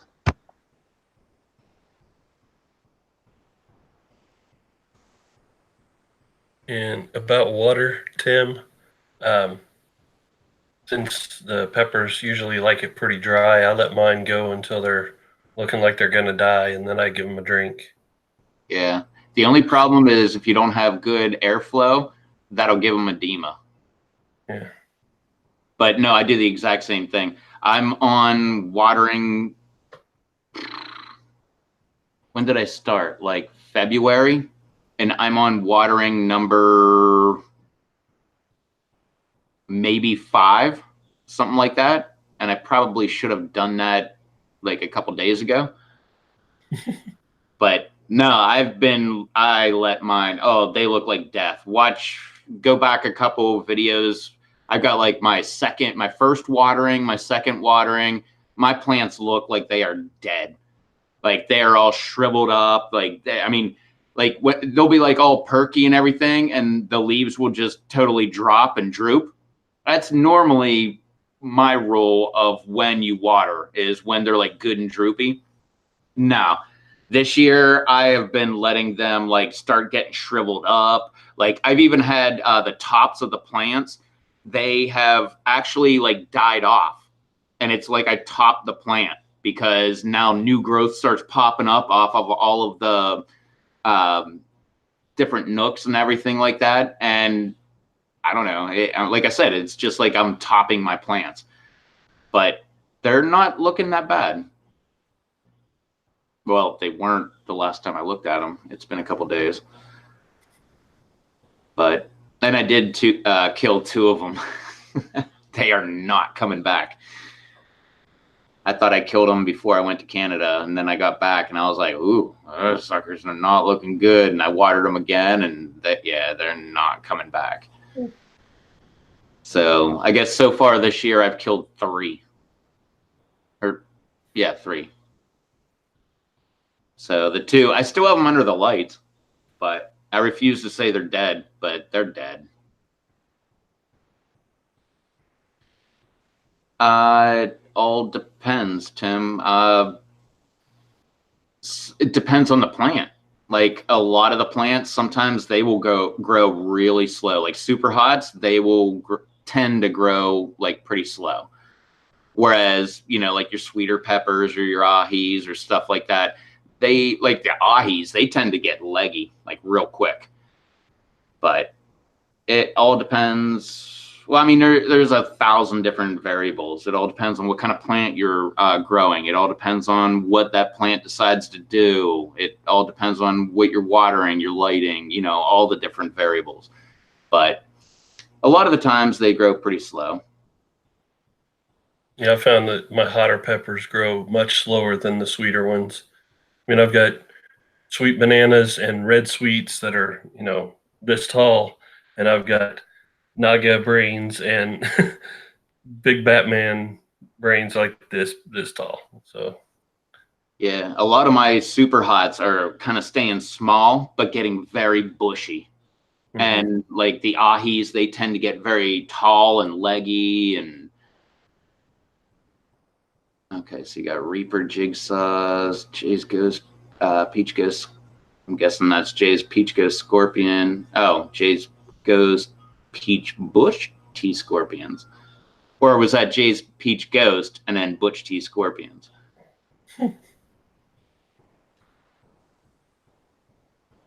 Yeah, sometimes the plants require water. But I also go full strength on my nutrients too.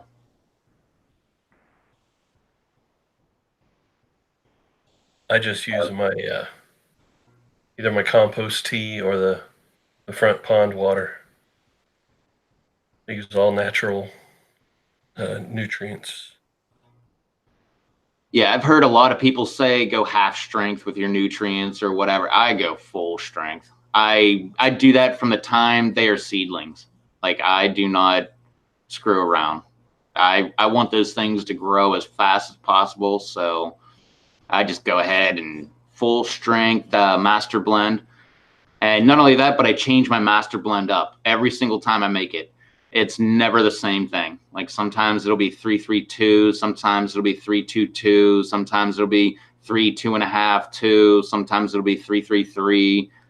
I just do whatever I feel like doing at the time. Mainly to see like what it'll do, but no big deal. I mean, it's just a plant. Yeah. Yeah, Susie ate a Butch Tea Scorpion live on my live stream last year. That was great.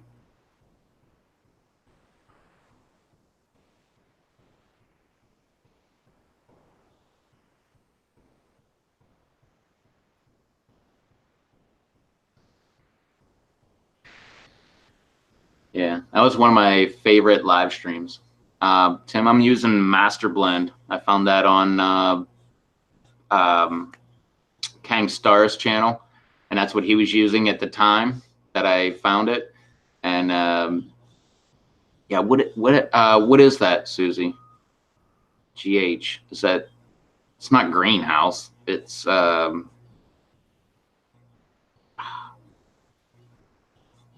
I can't remember what it's called. Yeah, and usually that's what I will do also. Like when I mix up my soil, which mine are usually in some soil in a cup, but then I put the cup into like a big tote worth of master blend.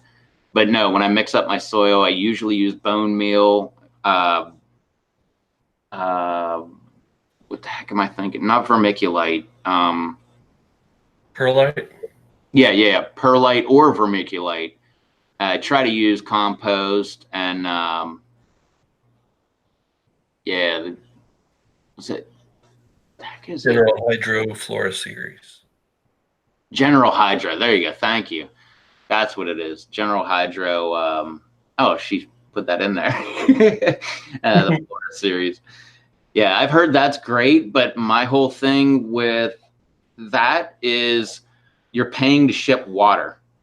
So I like to lean towards like powdered things and then add them to water. So, but that's my personal preference. I don't want to pay to ship water. I have water here. So if I can just go ahead and get something powdered and then add it to water. And where do you find that at? I don't know. The General Hydro, you can find that anywhere. You can find that like Amazon. I know I get Master Blend and I get that on Amazon. And all you have to do is just go to Amazon and type in Master Blend and it'll pop right up. You'll see. But by the way, it is a 3-part thing that you add. It's calcium nitrate, Master Blend, and Epsom salt. Don't pay for the Epsom salt. Get it at your grocery store. It's way cheaper there. Like there's no point in even shipping that stuff. You're way better just buying at the grocery store. That's what I've done. I know a lot of people have bought the Epsom salt with the Master Blend. Just don't even bother. Just buy it at the grocery store. It's like $1 for like 2 pounds or something like that. And that's what I've done the entire time. But yeah, no, I put Master Blend as a link to like a lot of my different videos because I have like the mystery Amazon link, and usually, well, not usually, a lot of the times, that's the mystery Amazon link.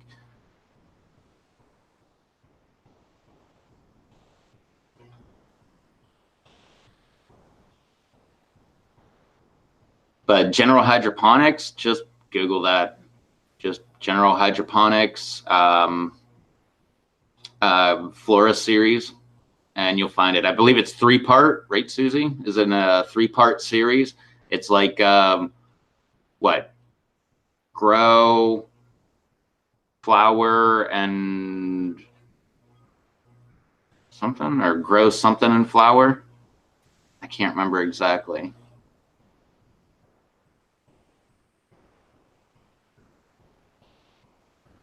Yes, it is Peppa Pig on my microphone. That was, if you know who Grown at Home in West Virginia is, Dave, he sent me Peppa Pig a while ago to, quote, feminize up my live stream.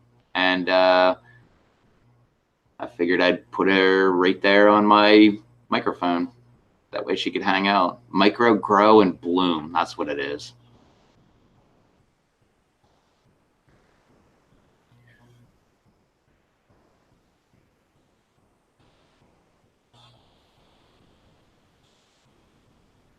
Yeah. I've never used the General Hydroponics.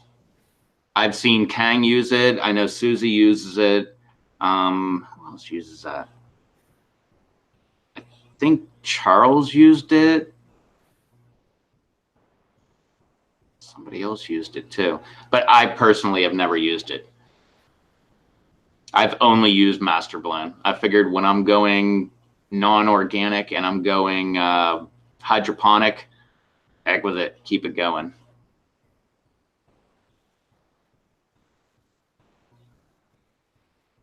But what are you up to, Chad?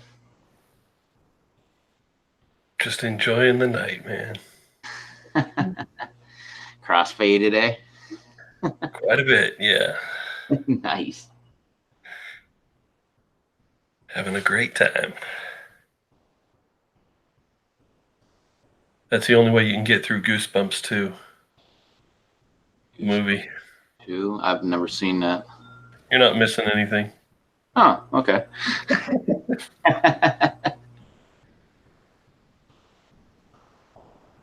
And Tim, it's not that hard. It's just a plan. And don't overthink it. That would be my best advice. Don't overthink it. Don't think.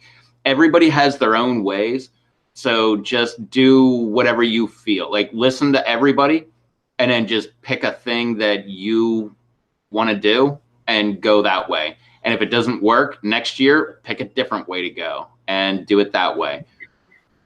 Or separate them up. You got like 4 of this plant, 3 of this plant, 2 of this plant kind of thing. Take 1 of the 2, put it with 2 of the 4, and do that and have them all do one thing and put all the other ones and just have them do something else. Just experiment. And I'll tell you one thing, nobody has the perfect advice. Like, everybody has great advice, but nobody has the perfect advice. The only perfect advice is whatever you decide for you. That was my biggest learning curve, was knowing that there's so many different things that you can do. So just pick something that you want to do and do it. Yeah, what he said. But yeah, just don't think that one person has the advice, because I'm not going to tell you I have the best advice. I'm not going to say Chad has it or Susie or anybody else. Just do what you want to do, because that's the best advice. Like, somebody told me that right when, well, it wasn't at the beginning of me growing, but it was the beginning of me growing super hot peppers. And that was the best advice I ever got, because there's so many people out there that say, no, the only way that you can do it is this way. And I'll tell you what, that's a person right there that probably isn't doing it right. And yeah, like Susie said, Exactly. We all live in different climates. So what works in Wisconsin or Winnipeg is not going to work in Florida or Texas. So, I mean, well, the basics are light, water, and seed, soil sometimes, but and some kind of variations. Yeah, and some kind of nutrients. Yeah. But yeah, no, that's the best advice I can get, is listen to everybody and just choose your own route. Yeah, because like me, I don't use any of the nutrients like that. I just compost all of my vegetable matter and even some of like bone and stuff like that, along with all the leaves and grass clippings. And I just let all that stuff mulch together. And then when it rains, it drains through all that and creates a T in the bottom of the compost bin. And that is wonderful nutrients. Plus, I use the pond water. I have fish in my outdoor pond, and frogs and things get in there too. And they, of course, do what they do in the water, and that creates nutrients for it. And I use that to water my stuff. And they do good. And also, Tim, like, don't think like I'm in like he said he's in Wisconsin. Don't think that because you're in Wisconsin, you got to listen to people from Wisconsin. I've listened to people from Texas. I listened to Susie up there in Winnipeg. I listened to Beatty down in Florida. I listen to people everywhere, and I just go ahead and I take all of their advice, just put it in my mind, and just kind of, scramble it all around, and just forget where people are from and just do things that I've heard. And I seem to have pretty decent success. So, and I've seen other people do the exact same thing. So it doesn't have to be people from your area. I mean, I've listened to people from my area and had horrible results from doing exactly what they do. So I don't think that it's area specific, but it is, completely different. Like, the way I grow things is, in North Carolina, that's not going to be the way Susie does it in Winnipeg. And, like that's not going to be the same way that Kang does it in Texas, or Charles in Texas, or Blumberg in Tennessee, or Beatty in Florida, or Chad up in Indiana. But it's all good ideas. Just take it all in. I mean, that's how I've always been. Just take everything in and figure out what you want to do. And thank you, Susie. I'm a little behind on those. Got 13 more to go and have to do it in the next week or so to hit the 30 and 30. But if I don't make it in 30 and 30, that's okay. I thought I saw the last video that you put out was like number 18. It's 17, I think. And that would be 13 more, yeah. Might have been 18. I'll have to look. But Tim, yeah, the dry soil is one of the best things that you can do. Because first advice I got from anybody was from the guy who sent me my first super hot peppers, who sent me Peppa Pig, which was Dave, grown at home in West Virginia. And he said, peppers don't like wet feet. And ever since I heard that, I've been taking that to heart. Like, I will just not water until they show me that they need it. Because that was one of the things that's probably the most common problem I find with anybody that grows peppers, is they water too often. I've seen some people that say, I water every other day. And I'm like, what the heck? Like, there's been 2 weeks that have gone by that I haven't watered. Like, I don't understand why you would just water every day. But let that soil dry out. If you pick up the cup and you feel like, ooh, there's like no moisture whatsoever in that cup, you're getting close. And just wait for those pepper leaves to just start drooping down. And when they like actually are down, that's when you want to water. Yes, exactly. Overwatering's the devil. What's up, Wolverine? Yeah, I need to water tomorrow. My wife came out and said, your peppers are looking really droopy. I'm like, yeah, I might need to water them tomorrow. I'm so bad that not only do my peppers get droopy, the leaves will stick to each other. So like the leaves will actually come like droop and like touch each other. And when you try to pull them apart, they'll actually drag the other pepper right over and knock the pepper over. Like that. And that's like just the beginning of when I would water.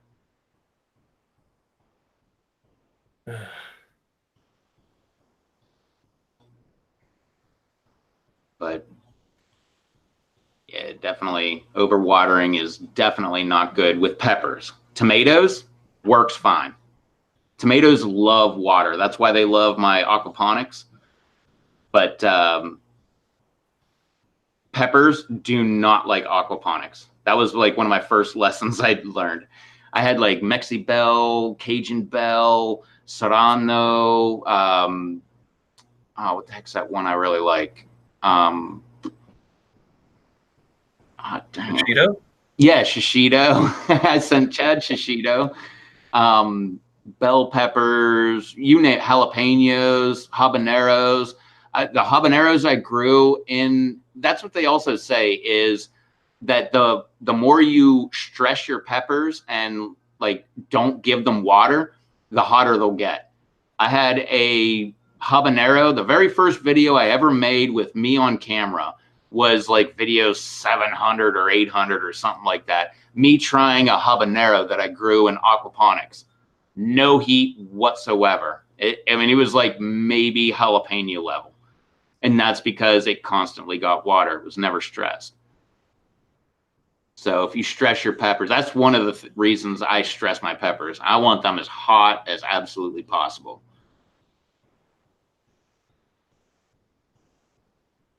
None of my shishitos this year came up. I'm going to have to try again. But I know that's like one of the main peppers I use in my walrus sauce. Those and chocolate brain strain. But, nice. The shishito hit the fan. Yeah. That's that's a good one. Yeah. I've got a few of them frozen. Maybe I can salvage the seeds if it didn't, kill anything that was in it by freezing it. But I have to try it at least so I can get some shishitos out of this year. Yeah, they say that you're not supposed to freeze your seeds and then use them because it's mainly because like they're like encoded in moisture or oil. Mhm. And then when you freeze them, the freezing will actually like destroy the seed.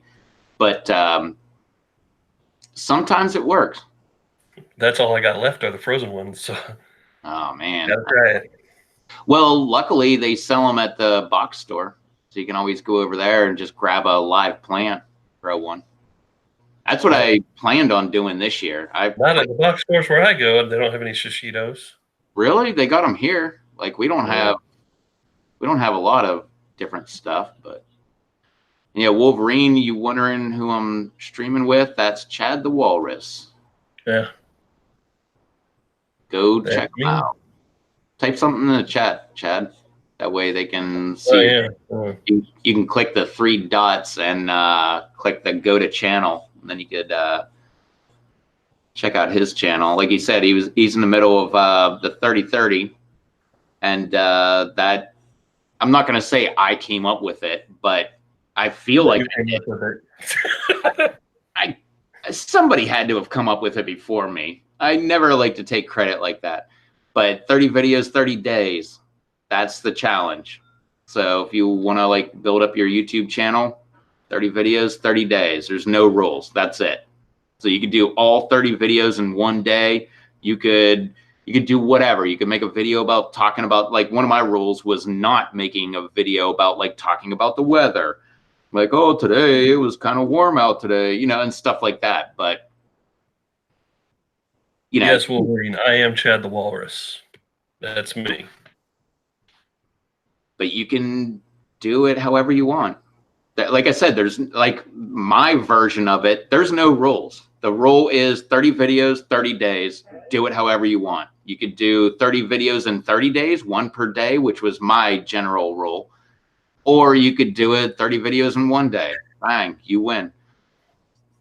But it gives you more videos, gives you more views, gives you more watch time, and I don't know, gives you more reasons to make videos. I mean, I've done it, 4 or 5 times now? I will warn you, though, don't do it a lot. Like, I did it 5 times, I think. 5? Wait, 1? No, I did 2 months in a row. I did January and February, which obviously February has 28 days. I did 30 videos in 28 days. And what, January is 31? I forget, but I think I did 31 videos in January and I did 30 videos in February. And then I did July, August, because I did July, and then August, Dave did it, and I did it with him. And then I think I did it one more time with somebody else. But I will tell you, you can burn yourself out. So be very careful about that.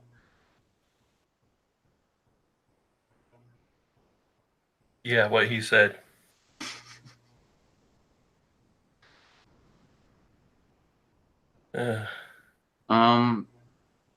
How important is air temperature for super hots? Usually they like their heat, just like Susie said. They're going to want, because a lot of super hots come from hotter climates, like the Trinidad Moruga scorpion that comes from Trinidad. That's the little tiny country, little island just off of the north of South America. And so that's pretty close to the equator. Although the Reaper comes from South Carolina or North Carolina? Where the hell's Ed Curie? He's South Carolina, right? I think he's North South Carolina. But yeah, definitely have air going. Mm-hmm. If you don't have air, that's when the edema wants to start forming. And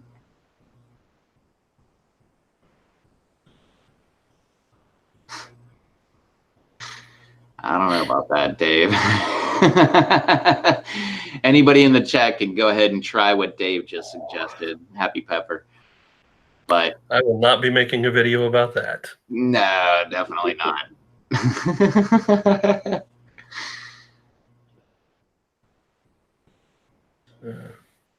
But yeah, airflow is very important. But they do like warmer temperatures. But I wouldn't like go out of my way to add heat, especially now. I mean, we're coming into summer. I mean, you said you're in Wisconsin. That's not, it shouldn't be that bad up there. I mean, I was just in Winnipeg, last week, and it was pretty decent, decently warm. Like Susie said earlier, she had her peppers out. Like she had her peppers out. I got back last Tuesday. I was there for a week, and she had her peppers out for like 2 weeks before I even got there. And that's Winnipeg, Canada, Manitoba. So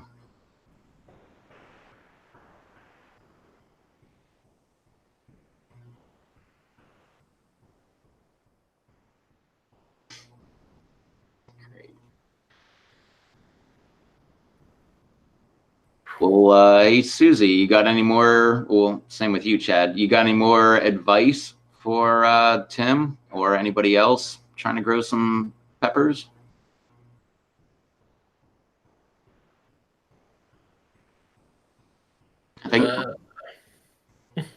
I think my favorite advice is listen to everybody and then just form your own opinion.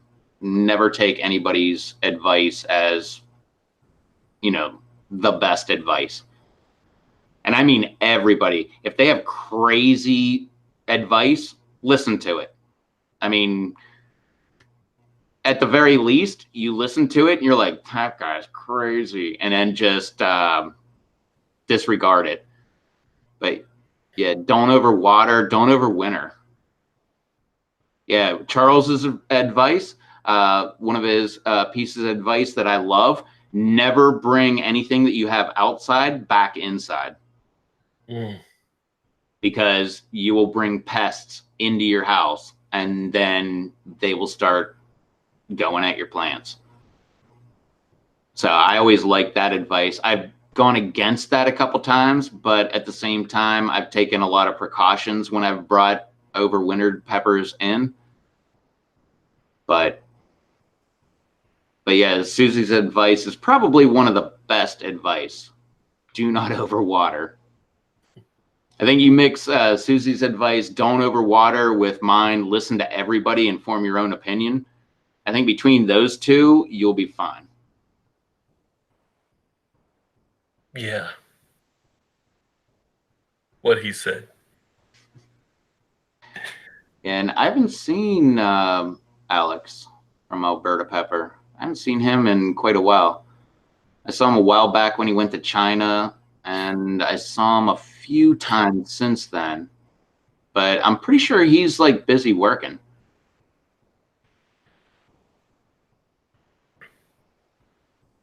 Oh, there's another good piece of advice with soil.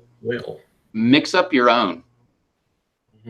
Like, I will take like garden soil. I'll take organic soil. I'll take like Jiffy Mix. I'll take bone meal, kelp meal, perlite, vermiculite. Like, it all depends on what I feel like at the time.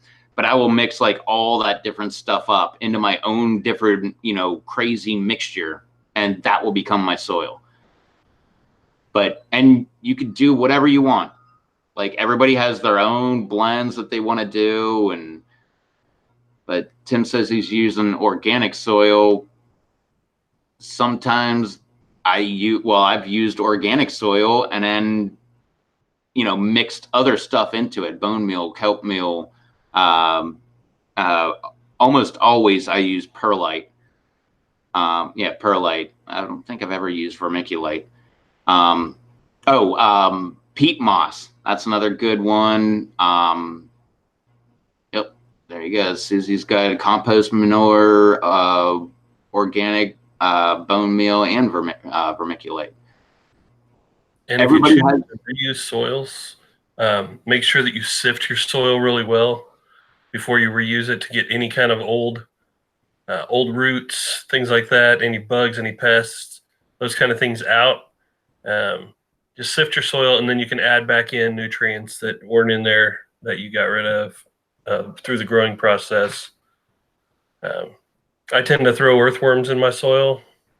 Once I put them in the bigger pots, just throw some worms in there, and they will kind of naturally go through and take things out and put their own wonderful castings in that are great for your plants. So, and they'll eat dead roots and stuff like that, and yeah, they'll clean up your plants for you, and yeah. And not only that, like if you don't know where to get earthworms, like if you have any kind of fishing type supply, if you have fishing in your area, like go to Walmart, go to the local fishing place, anything like that. They'll have like red wigglers or, anything like that.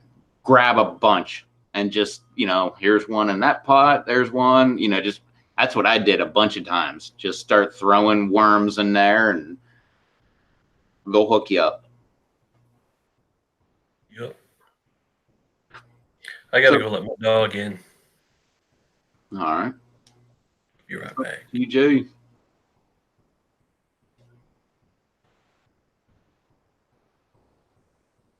And it's what we're here for, Tim. I don't know about everybody else, but I can speak for at least everybody in the chat and Chad as well.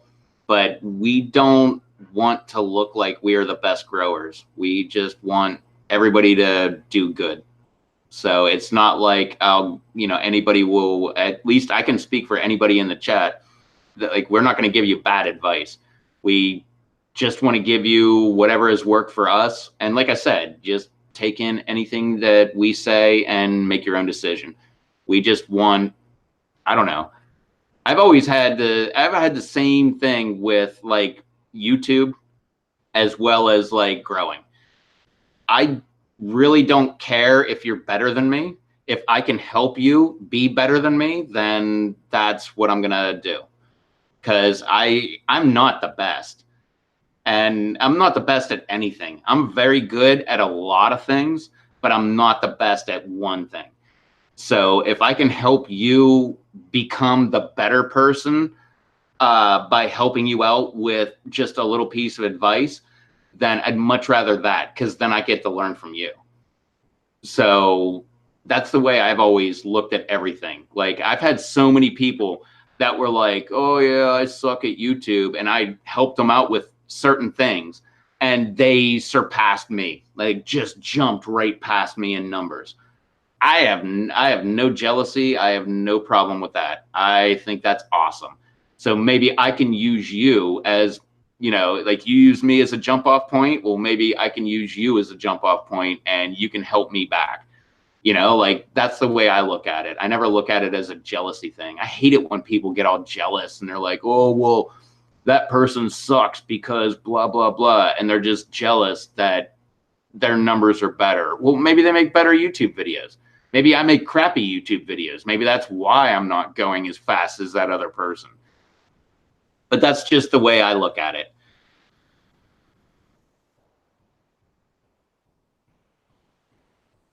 I'm not letting my dog back in.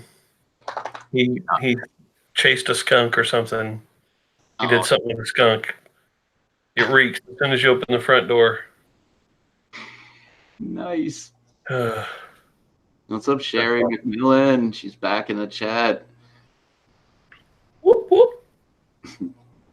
Yeah, no, that's the way I've always thought about it, Tim. Like, I don't like it when people get all jealous about other people. Because, well, maybe you're jealous because you make crappy videos. Like, I know I make halfway crappy videos, but I keep making them over and over and over again. And, I just keep moving up.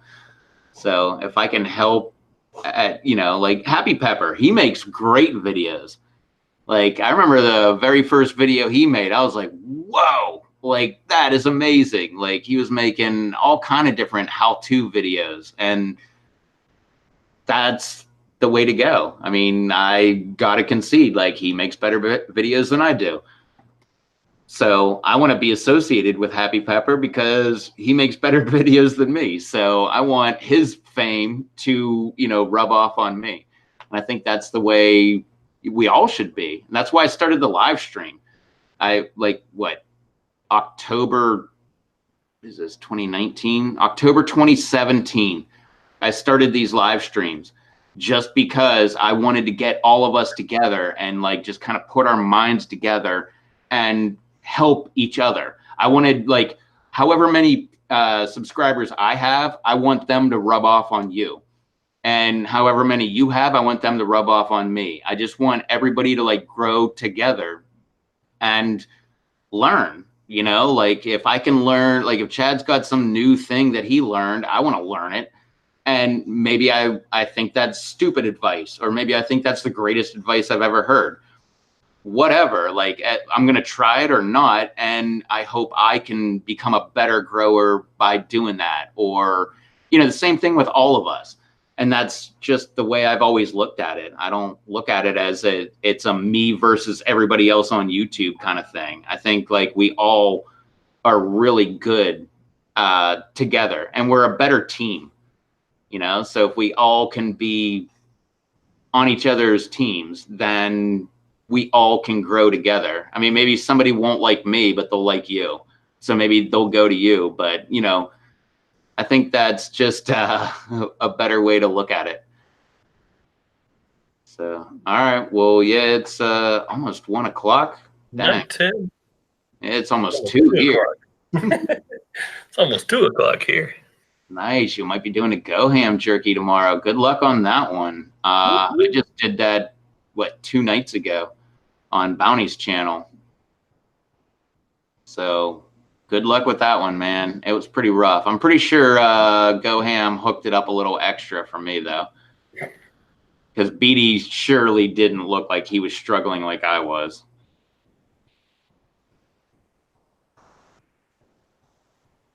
Yeah, I haven't gotten any jerky since Rob put the Bambi challenge in the mail for me. That was fun. Yeah, that should be coming around. Well, yeah, in like 8 months, 9 months. Yeah. We gotta wait a while for deer season. Yes, Sherry, I did cry. Well, it's not that I cried, I teared, but still, I'll go ahead and call it cried. I threw him out, and immediately, like 2 minutes later, tears were just rolling down my face. I fully admit I cried when I ate the chocolate brain strain for the first time. The fresh pepper, it lit me up. Cried like a baby.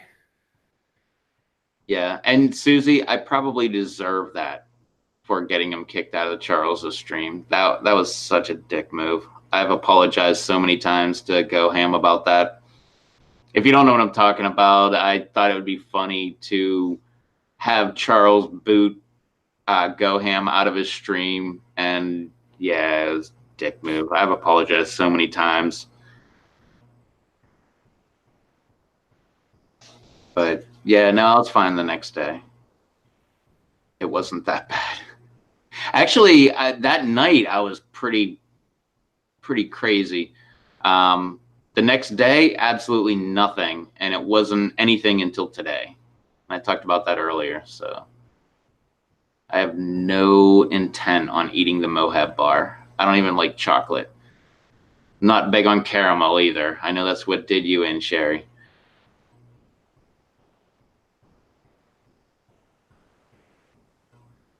Oh man, 3 kids waking you up 5 hours. That sucks.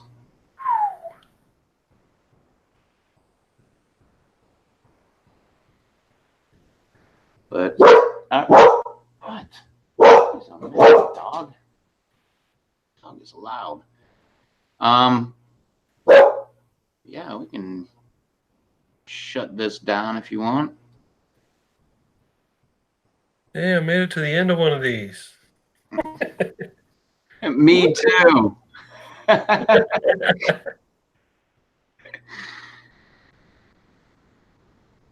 Yeah, I heard the heat was really bad on the Moab and the Crazy Kimberlin bar and the, what was the other one? Not the Nemesis, because that's the new one.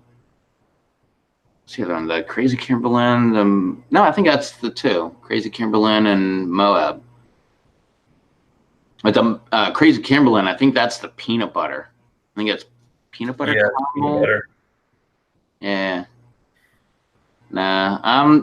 But it's like a pound of chocolate. Like I don't even like chocolate. I don't know about a pound of chocolate. So, but all right, yeah, we'll just go ahead and shut it on down. It's been close to 3 hours, I think. Yeah, and Sherry is doing the Nemesis bar. So if you're not subscribed to Sherry, make sure you subscribe up to her and check out, ring the bell. That way, I think she's doing it live. So, and I think, wasn't it the Nemesis you're doing with Pilo? Because, well, either way, hit the little bell type icon down there, and that way you'll get notifications of her videos and when she goes live.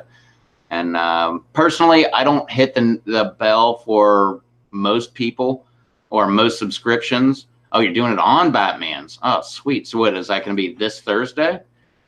But like I was saying, I don't hit the bell for most people, but the people that actually go live, I do hit the bell. Because otherwise you get notifications all day long. It's like, oh, here's a video from somebody that never does a live stream. Here's a video from somebody that never does a live stream. Here's a video from somebody that doesn't do a live stream. I'll find them in my subscriptions. But the people that actually go live, those are the people I'll click the bell for. So, sweet. Batman's, I guess, yeah, this Thursday, check out Batman's live stream. Sherry McMillan, and I guess Pilo will be doing the Nemesis bar. Good luck to you. Like, 30 Reapers and 1 chocolate bar. Yeah, Susie, I did click your bell, even though you've never gone live.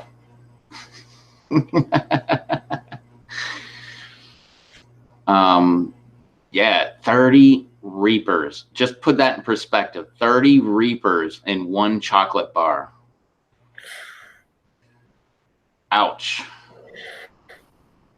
Yeah, I'm not down with the Nemesis bar. Have no desire whatsoever.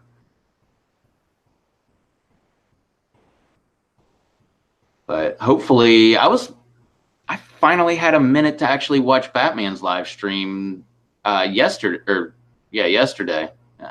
Looking at my clock, it says Saturday. But yeah, today's Friday. Well, technically Friday for me until I go to sleep. Then it's Saturday. But yeah, no, I tried to watch Batman last night and he wasn't live. I sent him a message and was like, dude, what's up, man? Like, I'm finally not working and I'm not in Canada and you're not live. But no, I will try. Wait, Thursday. Oh man, my schedule hasn't come out yet, but I'm pretty sure I will be available Thursday. I think. I don't know. Maybe I'll just do it at work. Watch it from work. But I will definitely try to watch that. Yeah, I will be there for moral support as well. Yeah, I know he didn't go live. I sent him a message. I asked him what was going on. He never messaged me back, but he might have been, I guess he was busy last night. So, but anyway, yeah, that's it. I guess we'll get the heck out of here. And wait, you never go live, Happy Pepper. Click the bell if you actually do a live stream at some point. I try to get you in my live streams. You don't even do that. But anyway, that was it. I'm going to click the unlive button. So yeah, Chad the Walrus, make sure you go check him out and subscribe up to him. Do all that fun, happy social media stuff, which by the way, Chad does go live. So make sure you hit the bell while you're over there. Walrus Nation. And he does it randomly too. He's not like me where I've got a schedule. Like I've got Monday and Friday, and Chad just goes whenever he feels like it. So make sure you hit the bell over there for Chad. that way you find out when he goes live. So, all right, well, that's it. This was another live stream on a Friday night. It's now Saturday morning. So, all right, we'll catch y'all in the next live stream. You got anything? You got the last word, Chad. What's up? Yeah. I don't have any last words. There you go. All right, we'll catch y'all in the next live stream. Take it easy. Love y'all, and that's it.